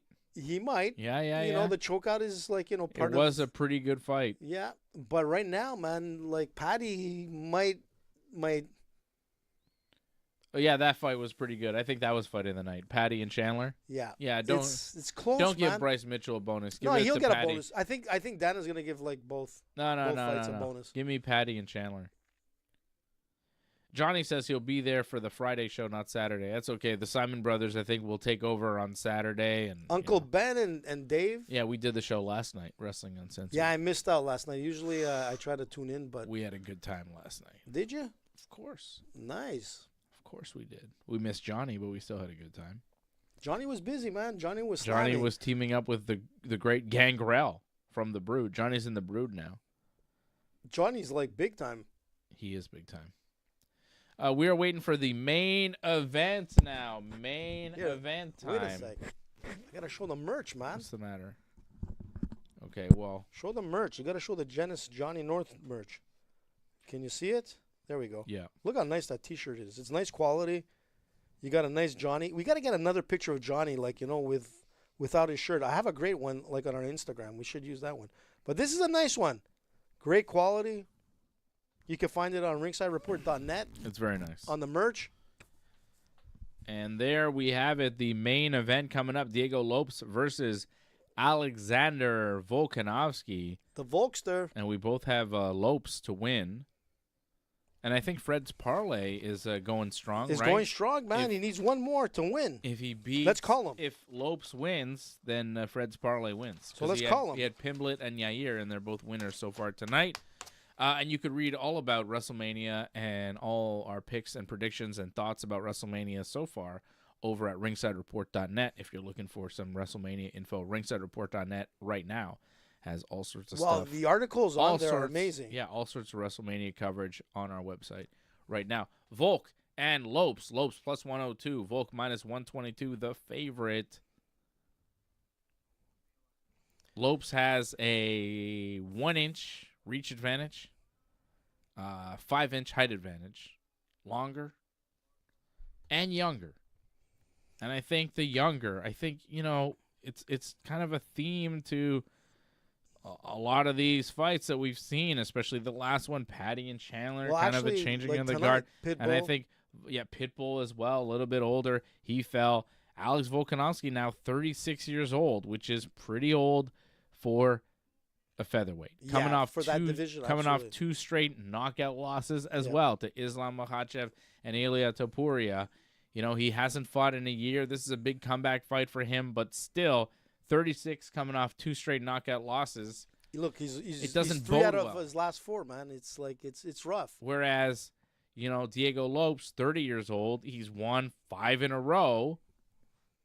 And he's dangerous. I feel like momentum is on his side. I feel like timing is on his side. But Volkanovski is incredible. And I think if you would have asked me, you know, 2 years ago, 3 years ago, before the 2 losses and when Volkanovski was maybe a little younger, who would win this fight, I would have picked Volkanovski all day. Sure, man. But this is 2025. This is a different time. This is April 2025. And at this point in time, I'm going with Diego Lopes to win. And sometimes it's not just, you know, who's better and who's, but you never know, man. Who's more skilled and who's got better cardio or whatever. It's about who is the man in the moment. And I feel like maybe Volk is a better fighter overall, but he's also 36 and he's been through a lot, and there's only so much damage you can take. There's only so many fights you can put your body through before your body says, that's enough. Finito. Yeah. 2 straight knockout losses at 36 years old. It's tough. Tells me that you're in a bit of trouble. But he lost to who, man? He lost to Islam and Dominick, he lost to Topuria. Yeah, and we saw Dominick Reyes tonight with a big resurgence, big upset. Knockout loss on Nikita Krylov. He wasn't supposed to win. He's won 3 in a row after losing 3 in a row. Like, hey, things happen. Things turn around.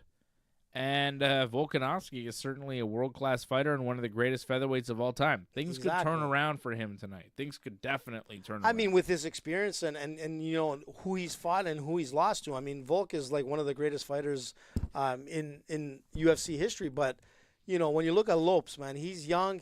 He's there. He's a cannon, man. He's dangerous on his feet. He's dangerous on the ground. You know, his cardio is like maybe something that we got to look at. You know, if Volk can like break down that cardio, because we know that Volk has cardio.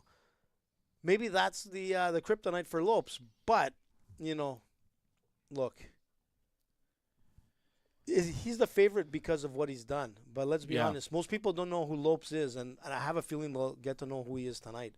I think Volk is the favorite right now, a slight favorite only because of the resume, you know, because of what he's accomplished. But And people are maybe not fully convinced of Diego Lopes, but, a 30-year-old fighter is a guy in the come-up, and he's won 5 in a row. He's looking very good. Patrick C. Hamilton dropping the 777 Super Chat. Thank you, Patrick. Thanks, Pat. You're the Super Chat leader of the night with that Thanks one. a lot, man. Thank you, Patrick. He says, I have Lopes, my only bet. Yep.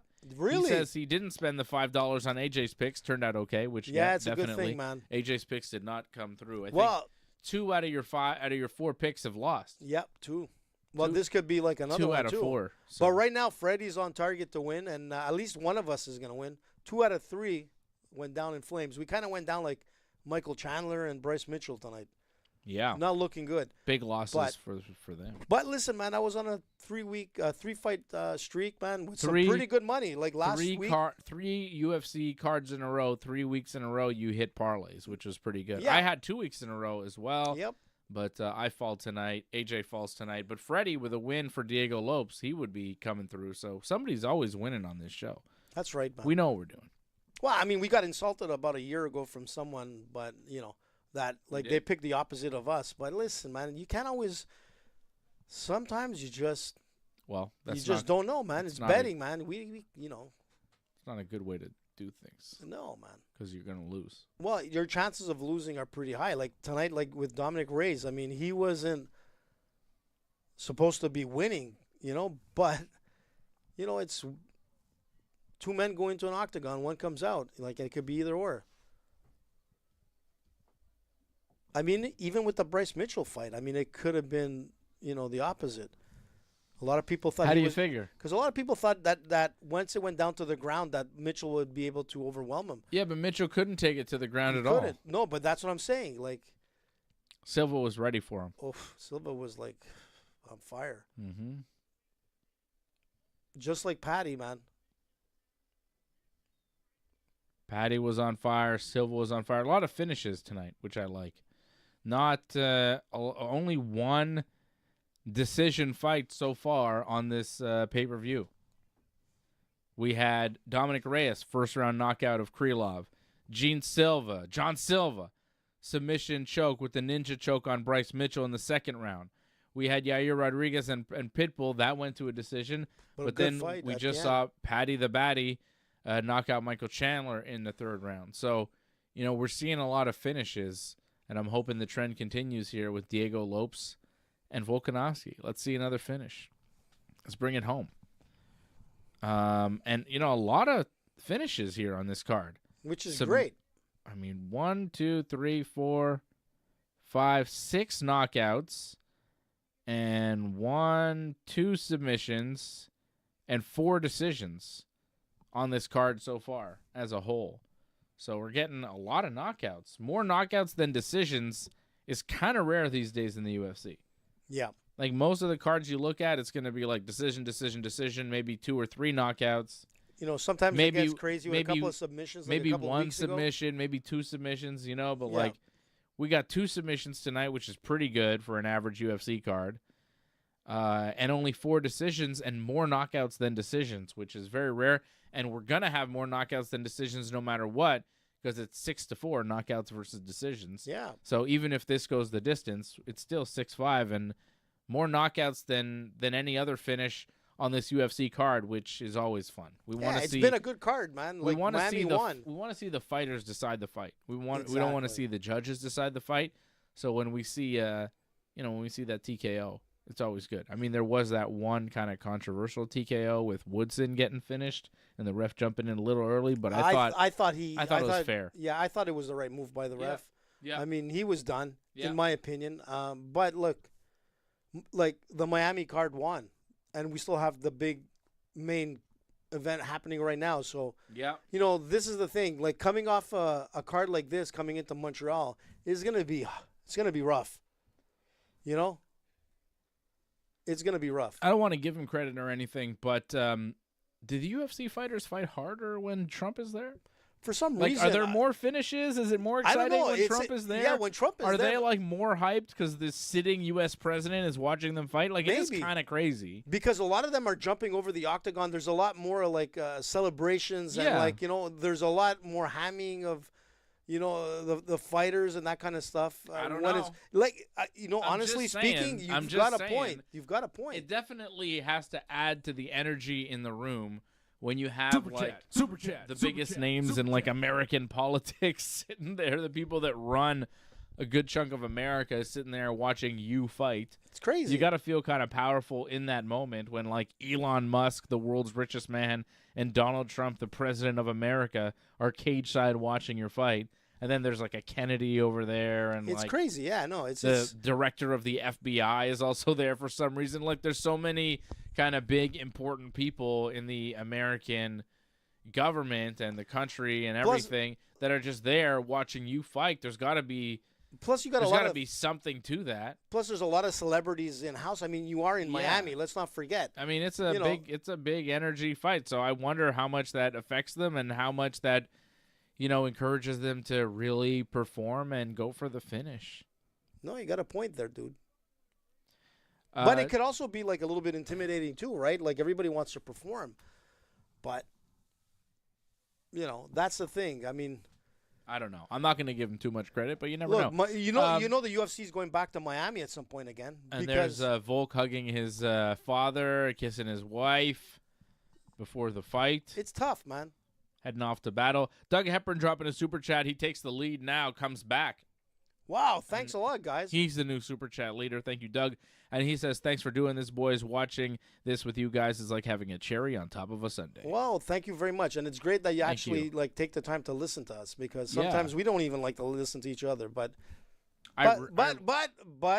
we're buddies and we love each other. And the thing is that I don't like to hear AJ. He's no, you do. You like when I win, but I do. because you get to hear it every day till the next fight. I do. I like AJ. This is more fun. Watching these pay-per-views are more fun with you here. Yeah, for sure. And it's more fun, watching it with the Ringside Report universe because they're watching and they're enjoying it and they're encouraging us. And also, it's like a fun, it's a fun hang for everybody. It is, man. It's just like sitting at the bar or sitting on a couch or whatnot, and you get a chance to participate, say whatever you want, and you could talk from hockey to whatever. But I was going to get back to one thing.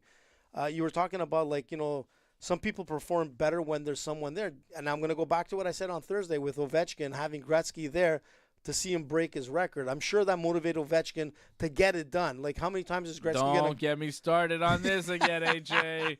Why you try to get me started on this again? But you know what? It does motivate you because you want to do it because he's there. And that's what it comes down to. Alex Ovechkin, traitor to his country. If he was a real Russian, he'd be in Russia, not America. He should be playing in Russia. There's for the Super League. Volkanovski with his special shorts. He's got special He's got the shorts. Because he was a champ, man. He's got him. Look at him. What is the nickname? The Great. Alex the Great Volkanovski. He is the Great. He's got the Great written on his shorts. He's got some special custom shorts. They're pretty cool. He's looking good, eh? Good shape. Let's see how it goes, man. Of course. 36 or 37? 36. Yeah, 36 years old. I mean, at this point, I'm calling guys old that are younger than me. It's pretty funny, but I remember when I used to call these guys old and they were older than me. It felt better that way. Sure. Now I call them old, and it's like, well, he's younger than me, but he's old for a fighter. But at featherweight, there's a lot of competitive miles on him, and that's the problem. It's not like the heavyweights. This is different, man. There's a lot of wear and tear, and at 36, their bodies are... Yeah, 36 is really old for a featherweight. At light heavyweight, I think middleweight, light heavyweight, and heavyweight, you can get away with being 36. The most. Yeah. And light heavyweight, too. Yeah, light heavyweight, but it really heavyweight, depends. Really, you can get away with being old as hell and still having success. Light heavyweight, you still can kind of. Middleweight, there's some guys that can do it. But once you get down to welterweight and lower, it's really hard to have any success once you're over 35. Like, once you hit 36, as a 170, 155, 145, 135, 125, it's just not happening. And it's a lot of that reaction time, that fast twitch that's just going to go away as you get older. And those guys in the lighter weight classes are all reaction, fast, twitch, motion. It's all like pop, pop, pop, pop, pop. And when you're getting older, like these guys are, it's harder to keep up with the younger guys. But the thing is, exactly. They move so fast. They move too fast. Like at heavyweight, the younger guys are still not moving that fast because they weigh like 250 pounds. And the thing is that every fight that these guys do at lighter weights, it's a war. Like, they'll go like 3 rounds, 5 rounds. It's always a war. Every round is a war. Where the heavyweights, you don't see too many decision fights. It's either like mostly a knockout. And that's the thing. The fights end with a knockout. So, we've seen that many times. Like, with some of the heavyweights that come out, they're losing the fight, and then they get that big hit, and it's a knockout win, and that's it. And it's a different story. There's not that many wars. There's knockouts, but not wars. And these guys are always at war, so the bodies take a beating, Yeah. And it's a different game. You got to move around a lot. Oh, it's a faster-paced game. It's a lot of movement. It's a lot of speed. And that's why I say it's a war, man. And that's why I think it's a younger man's game, especially under 155. Yep. Like 135, 145, 125, that's a young man's game. Yep. Like the same thing for like George, there was a point where George was like, he's still young enough to be in like the UFC, which he technically is, but he knows his body. And there's a point where you're like, you don't have the same reaction time. You got those aches and pains and even everything GSP, else. like when he went away for a couple of years and came back, he came back at a higher weight class. Yeah. And he came back at 185. Right. And he came back to a fight that he knew that it made sense. He could win. And yeah, exactly. That the damage wouldn't be there as much if he had to fight, Robert Whittaker, who was the guy at the time. Yeah. Forget it. Whittaker was the interim champion. Bisping was the champion. George was like, let's fight Bisping. The Reaper, man. And then they're like, okay, you're going to reunify the belts now that you're middleweight champion. He's like, my stomach hurts. Yeah, it's not a good time. I don't think so. I think I'm going to give up the belt and retire again. And they're like, but you said you were going to fight the Whittaker when you... He's like, yeah, but middleweight's not good for me. I don't know. He don't impress me. And it's like, okay, well, fine. Couldn't do anything about it. Pulled a fast one on the UFC, and good for him. Yeah. I'm glad I mean, he wasn't very well liked by the brass. No, they were not happy about it. No, sir. Because he said he would do a fight, and then he didn't, and they don't like that. But that's his prerogative. He could do whatever the hell he wants. Doesn't have to fight if he doesn't want to. If being a middleweight made him unhealthy and hurt his stomach, then so be it. He shouldn't be a middleweight. He was eating a lot to maintain the weight. Didn't work for GSP. Here we go. Volkanovski. And here we go. And Diego Lopes. Oof. It is round 1 for the vacant Featherweight Championship of the UFC. If Volk wins this fight... It's going to be insane. And becomes Featherweight Champion again, is he the greatest featherweight of all time? Well, I think Aldo has more. 8 wins in a featherweight title fight. Volk has 6. If he wins this, he'd have 7. So he's still, but, I mean, to come back and be champion again is kind of nuts after what he's been through. Like, once Aldo lost the featherweight belt, he never got it back. True. To regain the championship is something else. And then you have Max Holloway behind, so we'll see, man. Maybe this is the time for Lopes. There's not much going on right now. There's a lot of circling and feinting and not much action so far in the first minute. But it's a 5-round fight, so they're gonna pace themselves. They got time. Oh, Volk throwing a head kick. It gets blocked by Lopes. Yeah, that was kind of interesting. He blocked the leg and the back fist. Little kick to the leg there. A little calf kick from Diego Lopes. I like his hairstyle.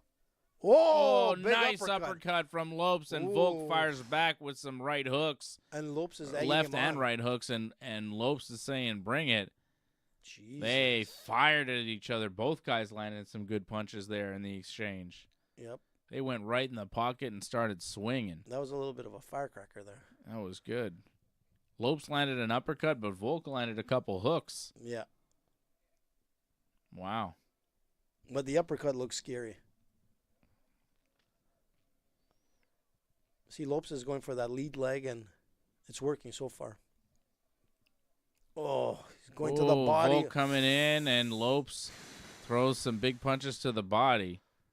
Volk is doing this kind of diving in. Yeah, he's kind of he's getting caught. Yeah, and I don't like the way he moves in with his head first. Like the guard is down, and he's just he's open.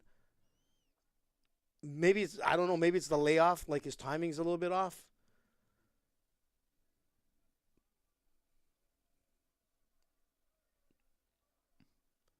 Ooh, nice uppercut again from Lopes, but then an over the top right hook there from Volkanovski. Volkanovski charges into Lopes and And he's eating them. he eats them, but he lands some too. It's just like a fiery exchange. Yeah, it's a bit dangerous, like I said, because he's coming in like face first with a drop guard. It's scary, man. He might get caught. As long as he can eat the shots. But he's taking some pretty heavy body But the body thing shots. is, Lopes is very good at keeping Volk at the end of his punches. So, both of big them. left hand from Volkanovski that pushed Lopes back.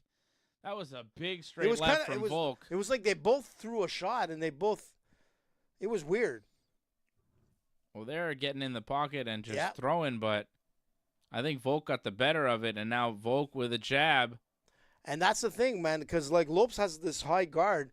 It's the perfect opportunity to throw those jabs, like to break through. So Volkanovski has to throw them, man.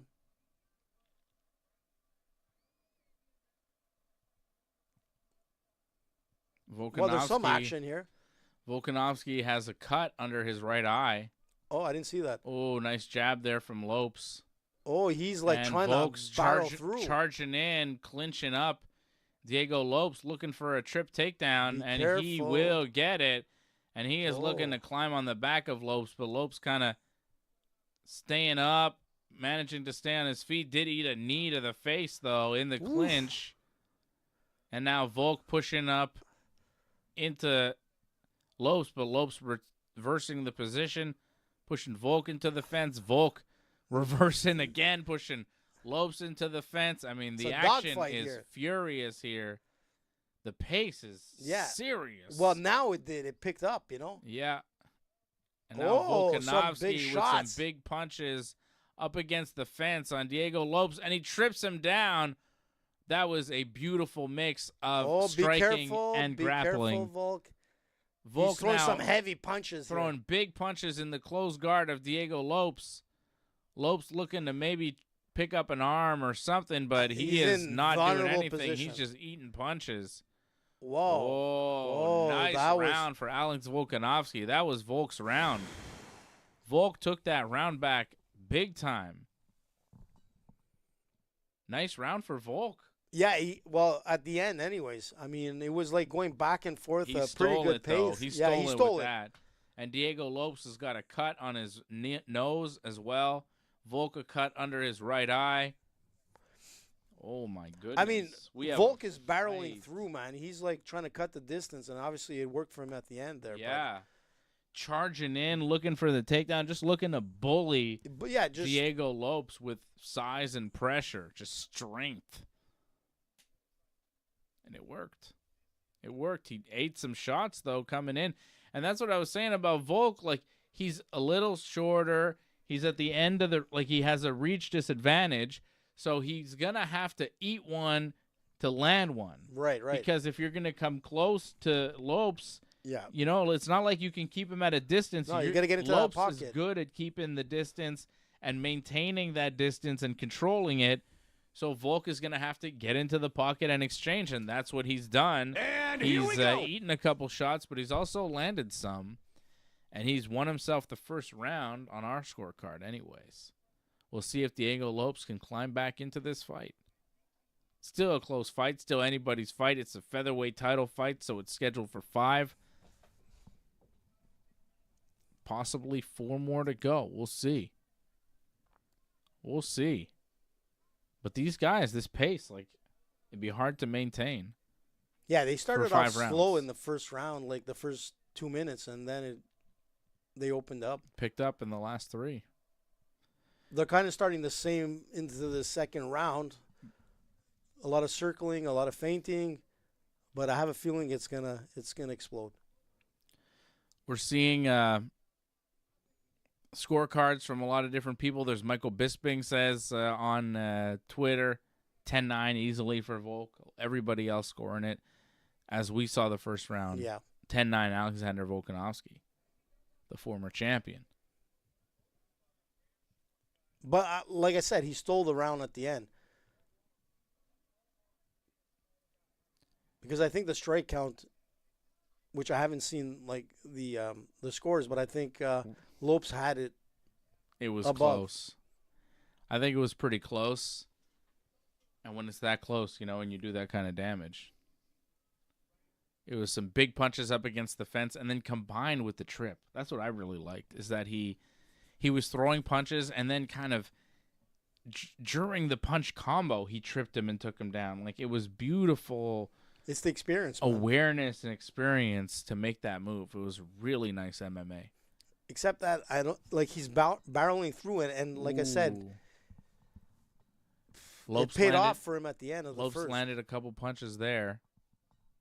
Yeah, it did pay But off. he's putting himself in like dangerous territory that way.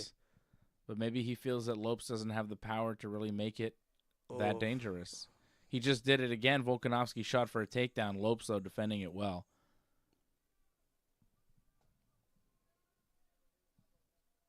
This round kind of slower, not much happening. This is a stealable round again for either guy.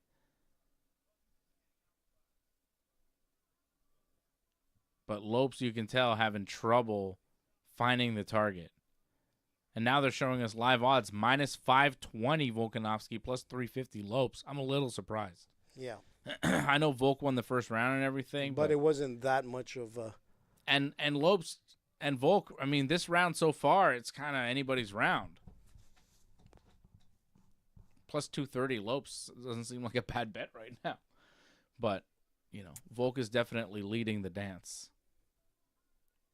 Still, they're not dancing anything too crazy. It's only the second round, so there's still a lot of fight in the game.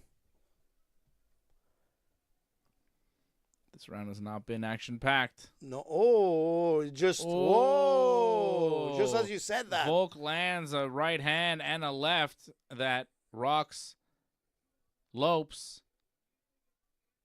Lopes kind of falls off balance, falls back into the fence, and now Volk looking to push him into the cage and take him down with some dirty boxing against the fence.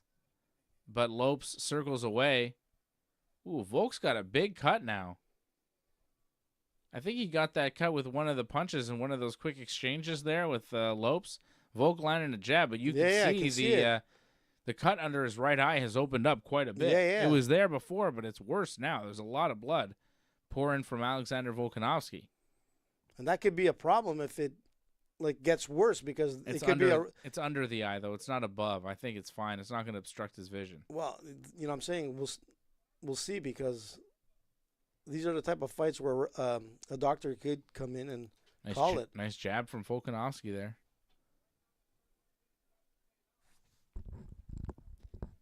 Another close round. This one much tougher to call than the last one. Ooh, nice right hook from Volk as he jumps in. Lopes telling him to bring it on, but, he just kind of ate a jab and a big right hook.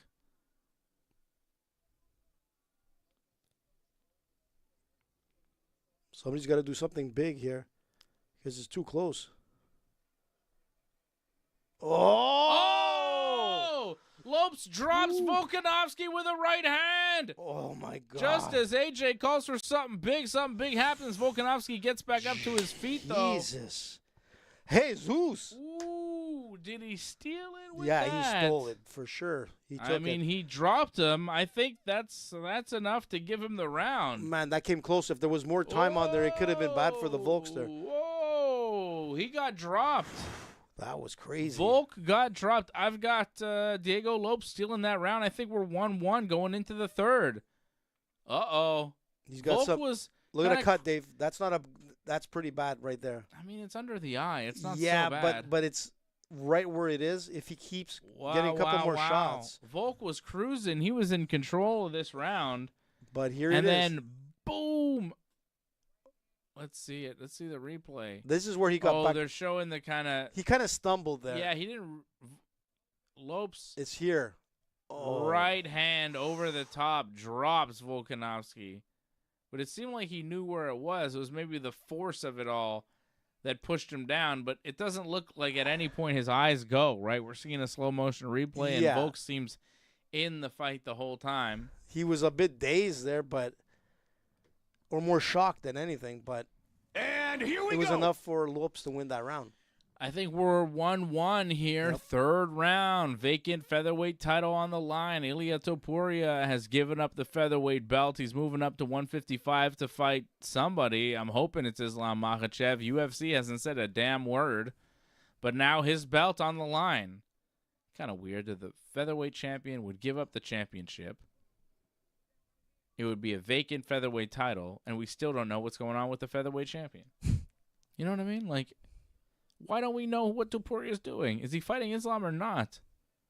I think there's negotiation issues. I think the UFC wanted to get him with Islam, but Islam is maybe like not so into the idea and talking about moving to welterweight as like a bargaining chip. I think Islam was like, because Islam said, like, I don't think I should fight him. He hasn't fought anybody at lightweight. He should fight a lightweight contender first. And it's like, well, he's a featherweight champion. He beat Volk and Holloway. Like, what do you want from him? So the UFC, I think, wanted to make that fight, but now Islam maybe wasn't so into it. And Islam's like, well, if you don't have any fights for me at 155, I'll go up to 170 and fight somebody there or something. Like, I feel like Islam is maybe calling their bluff because they haven't announced anything for Islam or anything for Topuria. I'm hoping they announce it for the big end of June, early July card, like the 4th of July thing. I'm hoping they do Islam versus Topuria, but it's weird that we're fighting for Topuria's belt now, and we still don't know what he's doing. Maybe Dana will announce something at the post-fight press conference. Maybe. I doubt it. Well, you never know. They don't usually announce fights there. He can hint at it. Still kind of, neither guy landed much of anything so far in this third round. They feel each other out at the beginning of these rounds, and then things start to open up. We're in the third minute, and like the round is close until it's not, right? Yeah. It's a good fight so far, no doubt about it. Yeah. It's interesting. Yeah. That was punch. a nice uppercut from Lopes right there.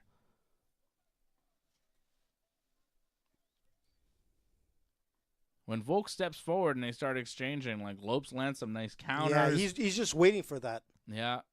Oh. Ooh. Lopes goes in, lands a couple jabs, but Volk also on the counter lands a nice right hook. What happened there? Oh, Lopes straight landed a right nice hand jab, and then a straight jab there from Diego Lopes. Knocked him back too, so there was some power behind that jab. Lopes starting to find a little rhythm here. Yep. Landing a few shots in a row. No answer from Volk.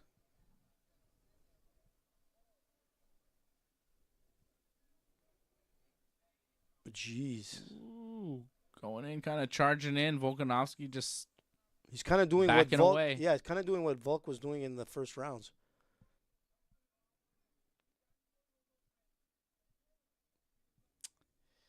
Doing that charge.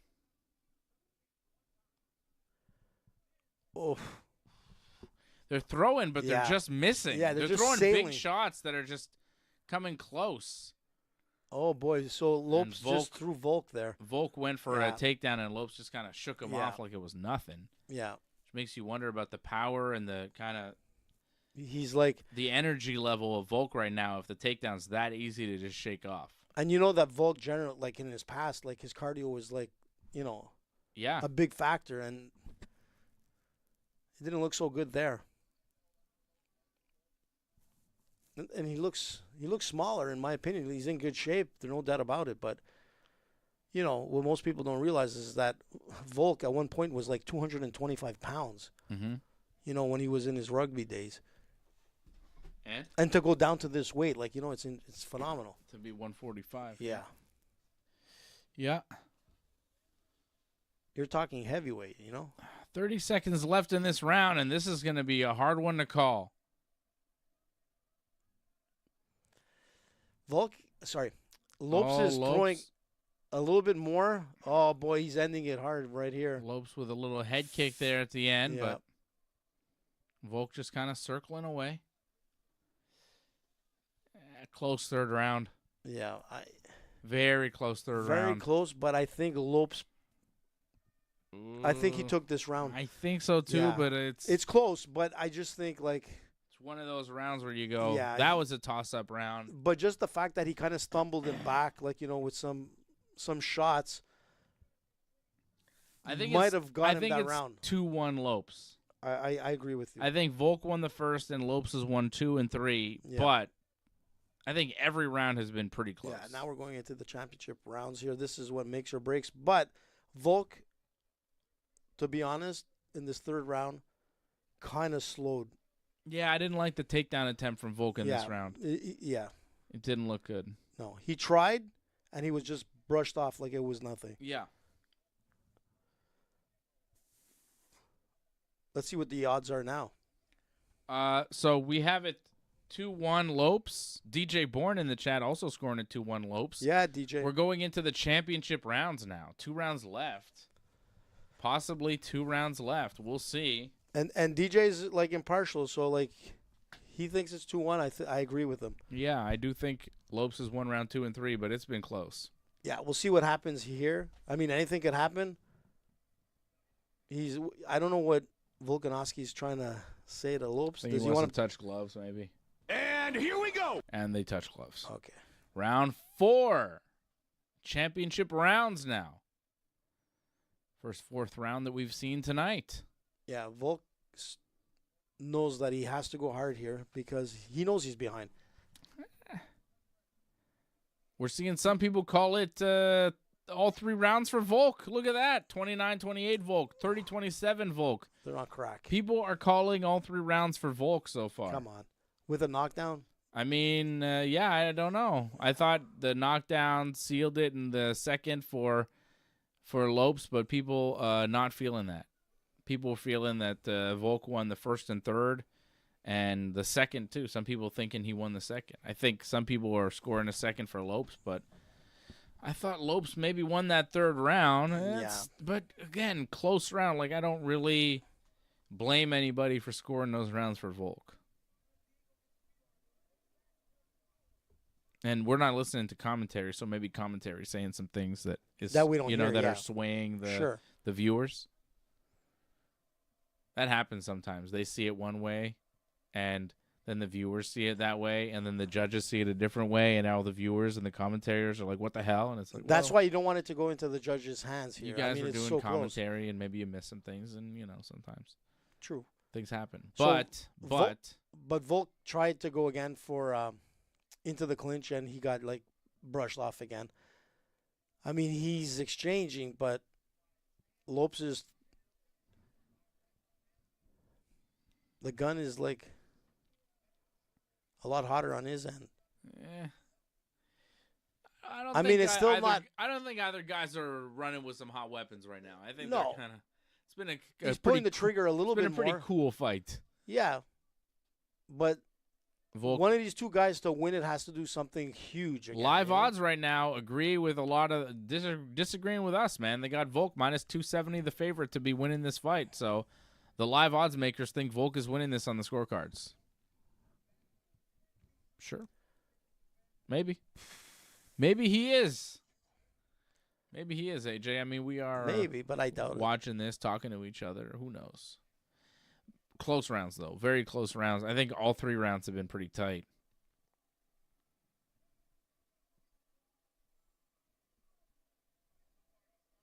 And so far, this 4th round, again, it's gone like the other rounds.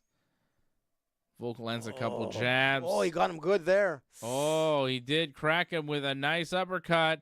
Oh, now Volkanovski looks hurt. Oh, He goes Jesus. for a takedown. He's looking like he can't see out of that left eye. I think he got Jesus. punched in his eye. Yeah, Oh, he did. He's got a cut now. he's got a cut on the left and the Was right. it a punch or was it an eye Oh, poke? it's not looking good. Volk is backing away. He's running away right now from I don't think it was an eye poke Diego because Lopes. I think it was a punch, and Lopes is pouring it on, Oh, landing big Jesus. punches on Alex Volkanovski. Volk is in trouble. Yeah. So this is where Lopes has to really go hard here. Yeah, he's Take got advantage of it now. He's got to look for a finish because according to a lot of people, he's losing on the scorecard. So Diego Lopes needs to go hard when he's got Volkanovski hurt, but Volk looks like he's recovering. It's hard to call, Dave. I mean, he's kind of like circling around and He trying to get definitely away from range. He you know? got cracked in that left eye. He's already bleeding under his right eye, and now the left eye has been compromised as well. But Volkanovski is he's recovered. Yeah, but he's not engaging, you know, and no, he is not. There was a right hand from Volk. Engaged a bit. he got a nice jab in there. But it's not been a good round for Volkanovski by any stretch. But Lopes has to start like opening up here with 40 seconds to go. Let's go, man. Yeah, he's not throwing much of anything. Yeah, like right after that, like he's kind of fainting, but not really throwing. I think he just wants to secure this round because Well, he knows Volk is recovered, so he's got to be careful.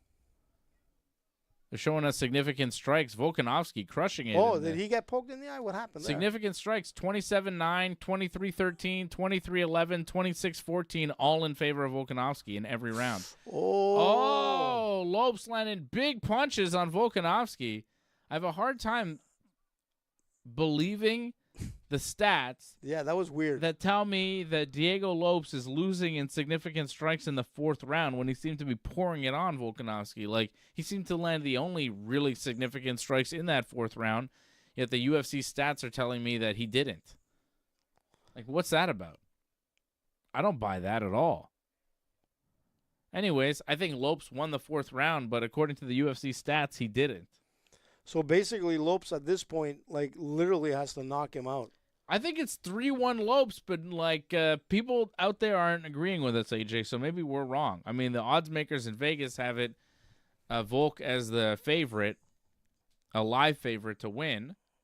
He's got some cuts there under his eye, couple cuts under his right eye, some real swelling and cuts under his left eye, and we're gonna go into the final round of a fight that could be 3-1 for either guy.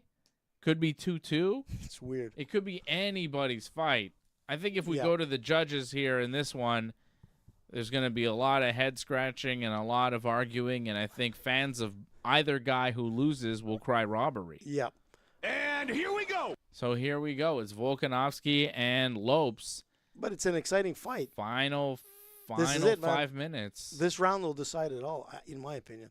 Well, of course. Well, it's the final round. Because how did Volk lead in significant strikes in the fourth round? Doug is asking. I agree.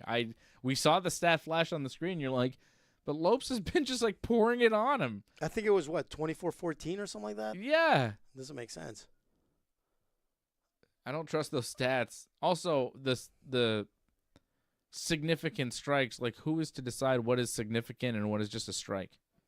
I never like that. Significant strikes. Volk minus 195 live odds to win. Lopes plus 150 live odds to win. Doesn't mean they're necessarily winning. It just means Vegas thinks they are. But did he get clipped again? I think Volk got hit again. He circled away pretty fast after he ate that left.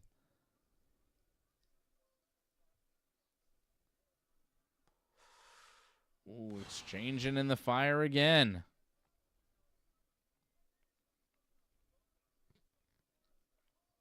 Oh, nice right hand from Volkanovski and a jab. Fast jab from Volkanovski.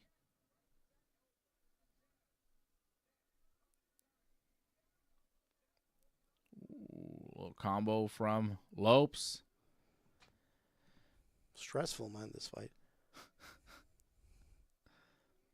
You fine? I find. I'm not stressed. I'm enjoying it. I'm not stressed out watching this. This is just fun.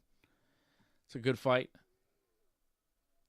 I don't really care who wins. I do. I don't want it to go to the judges' hands. I want something to be like. I think it will, man. These things happen. Oof. Ooh, nice right hand. That was a weird wobbled the head of Volkanovski. That was a nice punch from Lopes. Didn't look like there was much power behind it. No, but it Volk's rocked him. head Yeah. definitely bobbled back like a bobblehead.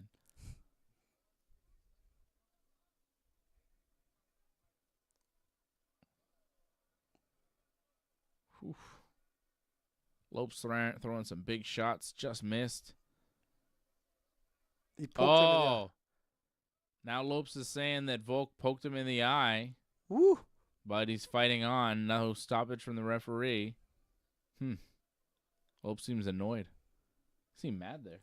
A little bit. But you got to do something about it. Poke him in the eye. Kick him in the balls. I was going to say, kick down the nuts, man. Do the Michael Chandler special. That was a dirty move. And it didn't even work. He didn't Flatten those deserve to win meatballs. after that. That was bad. That was real embarrassing. Here we go. Rock him, sock him, bud. Big punches from both guys there.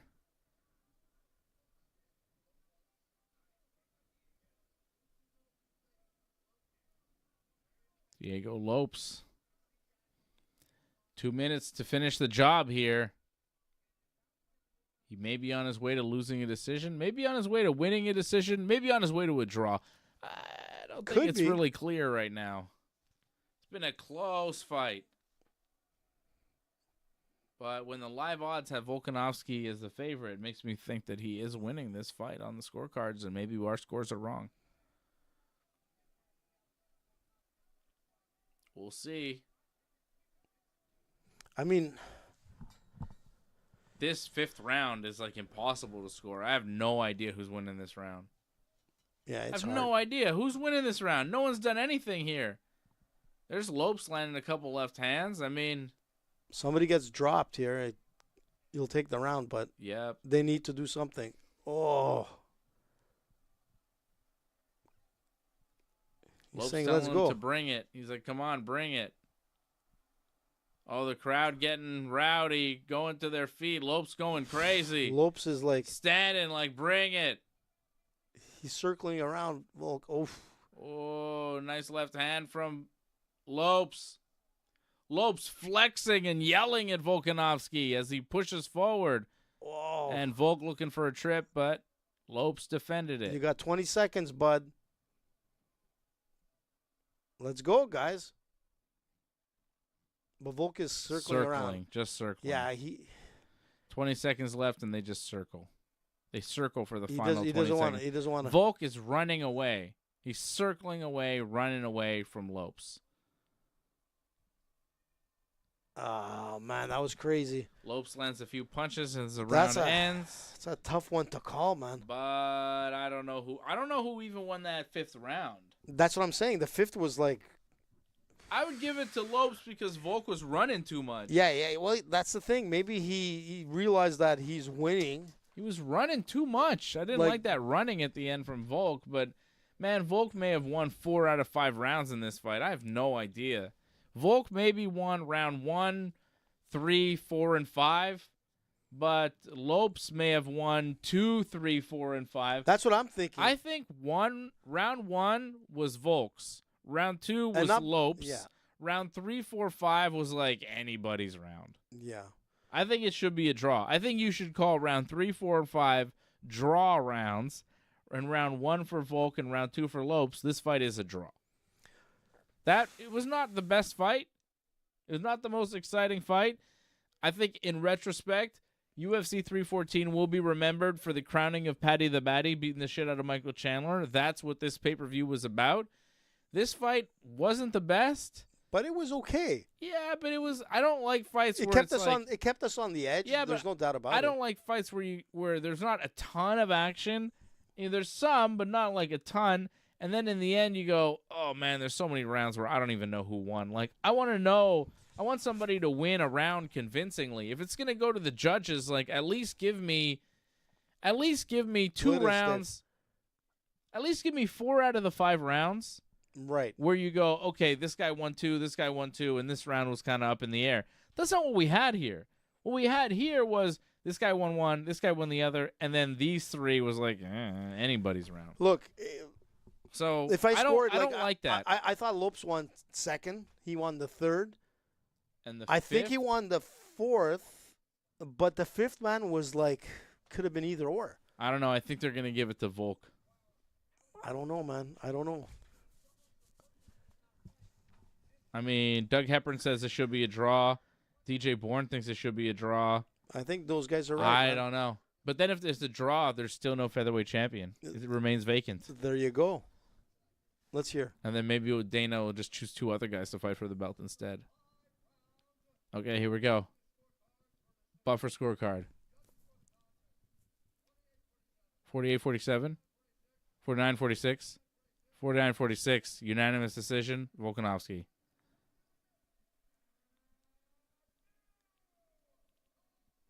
I think Volk. 49-46, 49-46, 48-47. Sounds like Volk. Yep. Volk wins it, man. Volk wins. Wow. That's crazy, man. 3-2, 4-1, and 4-1. Interesting scorecards. Alexander Volkanovski is your UFC Featherweight Champion once again. Wow. How about that?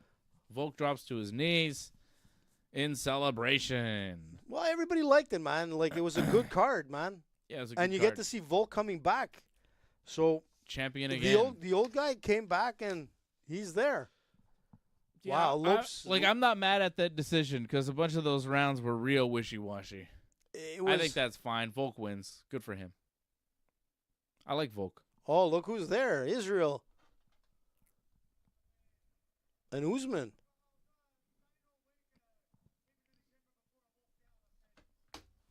There you go. Alexander Volkanovski wins. Down goes Fred's parlay. Down goes all our parlays. We all got, like, Big washed down big the tube. victory for Volk. Champion again. New featherweight champion. 36 years old, man. Featherweight champion of the world once again. Definitely making a case for being the greatest featherweight of all time.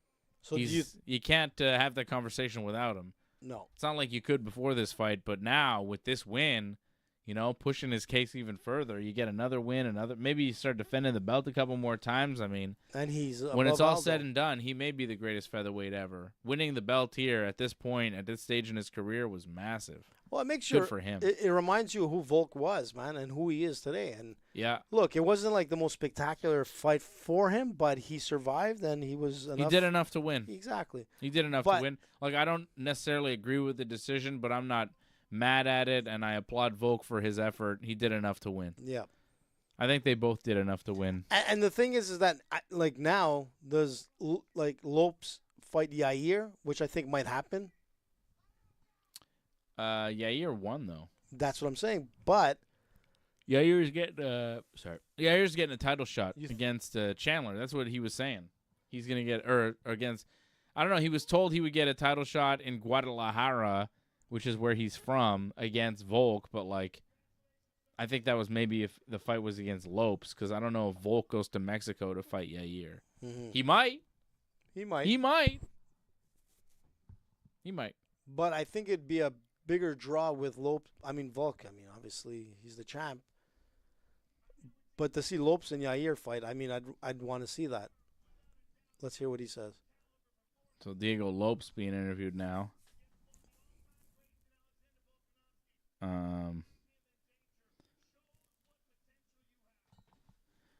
Wow, Michael Chandler and Paddy Pimblett, right?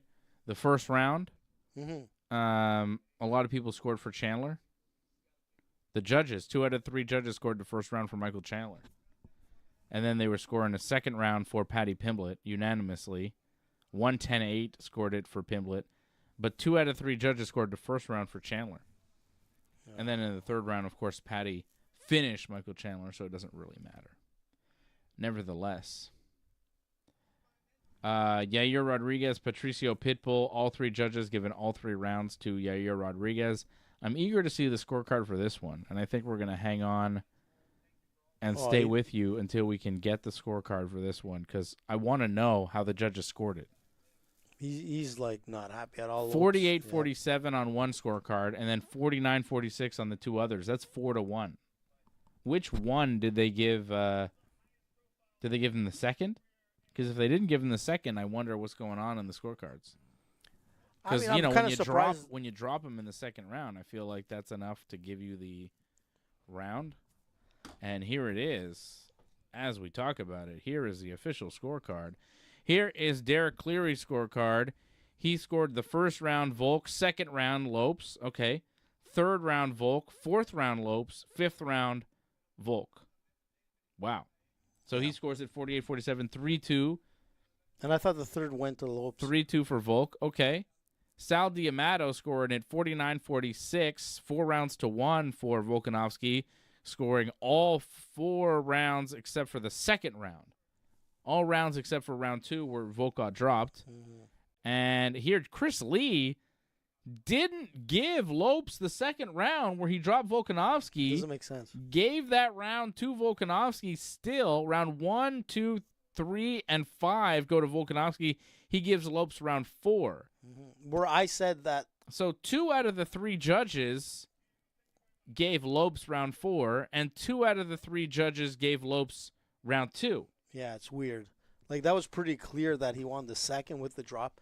But they're scoring it still 49-46. Chris Lee scoring it 1, 2, 3, 5 for Volkanovski. Sal D'Amato scoring it 1, 3, 4, 5 for Volkanovski. And then Derek Clear scoring it 1, 3, 5 for Volkanovski. Either way you slice it, it's a unanimous decision win for the new featherweight champion once again. He loses the featherweight championship to Ilia Topuria and then regains the featherweight championship in his very next fight against a different guy. I wonder if that's ever happened in the UFC before, where somebody lost a championship to a guy and in the very next fight regained that championship against someone who wasn't that guy. You know what I mean? Like, you lose your title to, say, whoever, to Ilia Topuria, and then in your next fight, you fight for the title and you win the title back, but it's not against Ilia Topuria. Yeah, like, has that ever happened before in the UFC? Where you were champion, you've lost the belt to a guy, and then you regain the belt against a different guy? I think that's history. I think that's a first. That's never happened before. I'm trying to think, like, maybe the early days of the UFC where Royce came in and he won man. 1, They 2. weren't belts back then. Yeah, they weren't belts. I mean, he didn't win in the the third, and they championship came back on era, the in the fourth. belt era. I don't think it's ever happened. I mean, not a lot of guys have been multi-time champion, right? Yeah. Like Israel Adesanya was a middleweight champion twice, but he regained the belt beating Alex Pereira. GSP was a welterweight champion twice, but he regained the belt not immediately, not in his next fight. He didn't get an immediate rematch when he got it the second time, and it was against Matt Serra, who he lost to, but it was not the same situation. Sometimes when a champion loses, they get an immediate rematch, but it's usually against the person that beat them. Volk got an immediate title rematch in a title shot against a different guy because the champion, in the meantime, vacated the belt, which is kind of nuts. It's unprecedented where Volkanovski becomes champion again, which is cool, and you're like, wow, Volk is back. Volk is champion again, but he didn't even beat the guy who beat him, and that guy is kind of MIA. For now. It puts the featherweight division in a weird spot because, yeah, Volk is a champion right now, and you could recognize him as the number one at featherweight, but we just saw him lose to Ilia Topuria not long ago, and I think most of us will still recognize Ilia as the number one 145er, even though he doesn't technically fight at 145 anymore. Until we see him fight at 155, I don't think anybody's convinced that he's not a 145er anymore. You know what I mean? Because the last time we saw Ilia Topuria fight, it was against Alex Volkanovski, and it was at 145 pounds. I think for the UFC, it works out better that Volk comes back and takes the belt. You know, it'll be a bigger fight if Topuria does come back. And Volk is a name, too. If you're going to have a new champion at featherweight, I think Alexander Volkanovski is better than Diego Lopes because, you know, people know Volkanovski. I think this is a good move for the UFC. Yeah. This is good for them. And Lopes will be back. I mean, look, we'll in see. my opinion, I thought he's not really relevant at this point. Like, whatever. Well, look, he doesn't matter. If Volkanovski is the name. He's the star. No, absolutely. But if I had to call it, I thought he won 2, 3, and 4. And when you look at the crossover with those judges, I mean, It was one round away for Lopes to win it. Couple judges gave Lopes 2. Couple judges gave him 4, but nobody gave him 3. Yeah, which nobody gave him 3. Yeah, which I thought he won the third. I Close. thought he won 2, 3, and 4. Fifth man was like could have went either or in that sense, but it was close fight, weird. close rounds. Good pay-per-view from the UFC. I'm going to give this one some high marks. I think this was their best show of the year.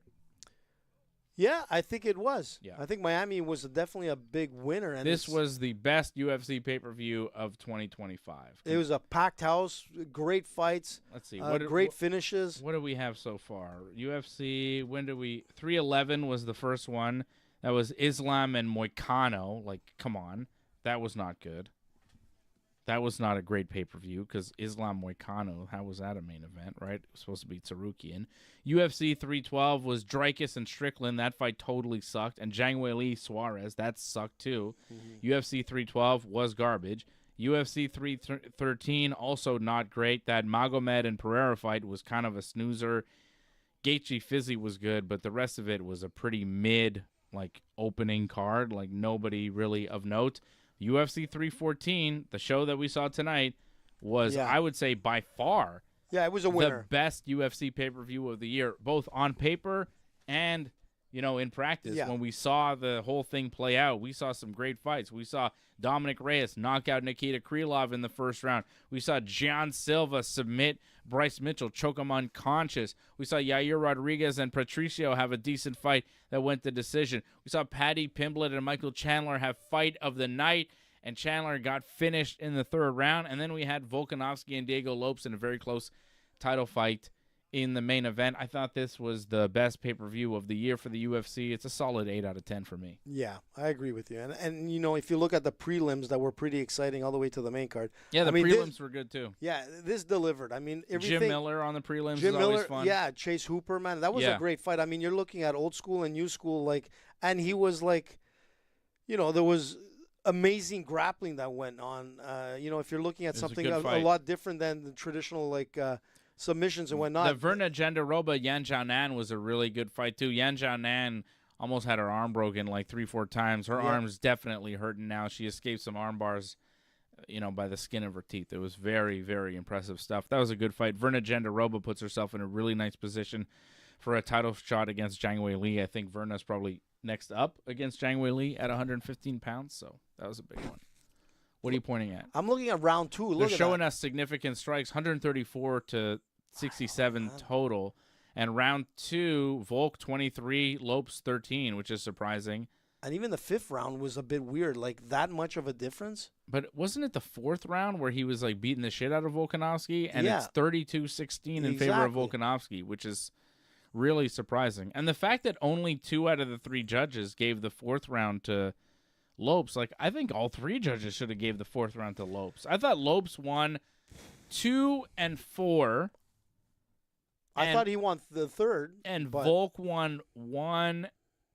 And then 3 and 5 I thought were toss-ups, but I guess you give them to Volk. But I thought Lopes won 2 and 4. But with significant strikes of 29 to 18, no, the numbers don't make sense. Forget the numbers. I just think that Lopes won 2 rounds. And Volk definitely won 1, and then the other 2, 3, the rounds 3 and 5, I think, toss-up rounds, and the judges gave them to Volkanovski. So there it is. Good pay-per-view from the UFC.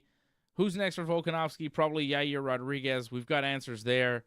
I think next up for Paddy Pimblett, Charles Oliveira makes a lot of sense. That would be a great fight. Next up for Gian Silva, maybe Patricio Pitbull. I think that would be a lot of fun. That could be interesting. Yep. We could see that, Brazilian beatdown. Yeah, or maybe Bryce Mitchell, Patricio Pitbull. That could be interesting. But Gian Silva needs a big fight because he had a big win. So we'll see what's next for him. He was impressive at featherweight. And Dominick Reyes, he's going to have to get a big fight. I think Jan Blachowicz was a fight that we threw out there before. That would have been fun. Maybe Jamal Hill, too. That could be good, down the road. And then you got Chase Hooper, man. That's on a 6-fight winning streak. I mean, wins he's there. Back-to-back wins over Clay Guida and Jim Miller. He's on a retirement tour. He is. There you go.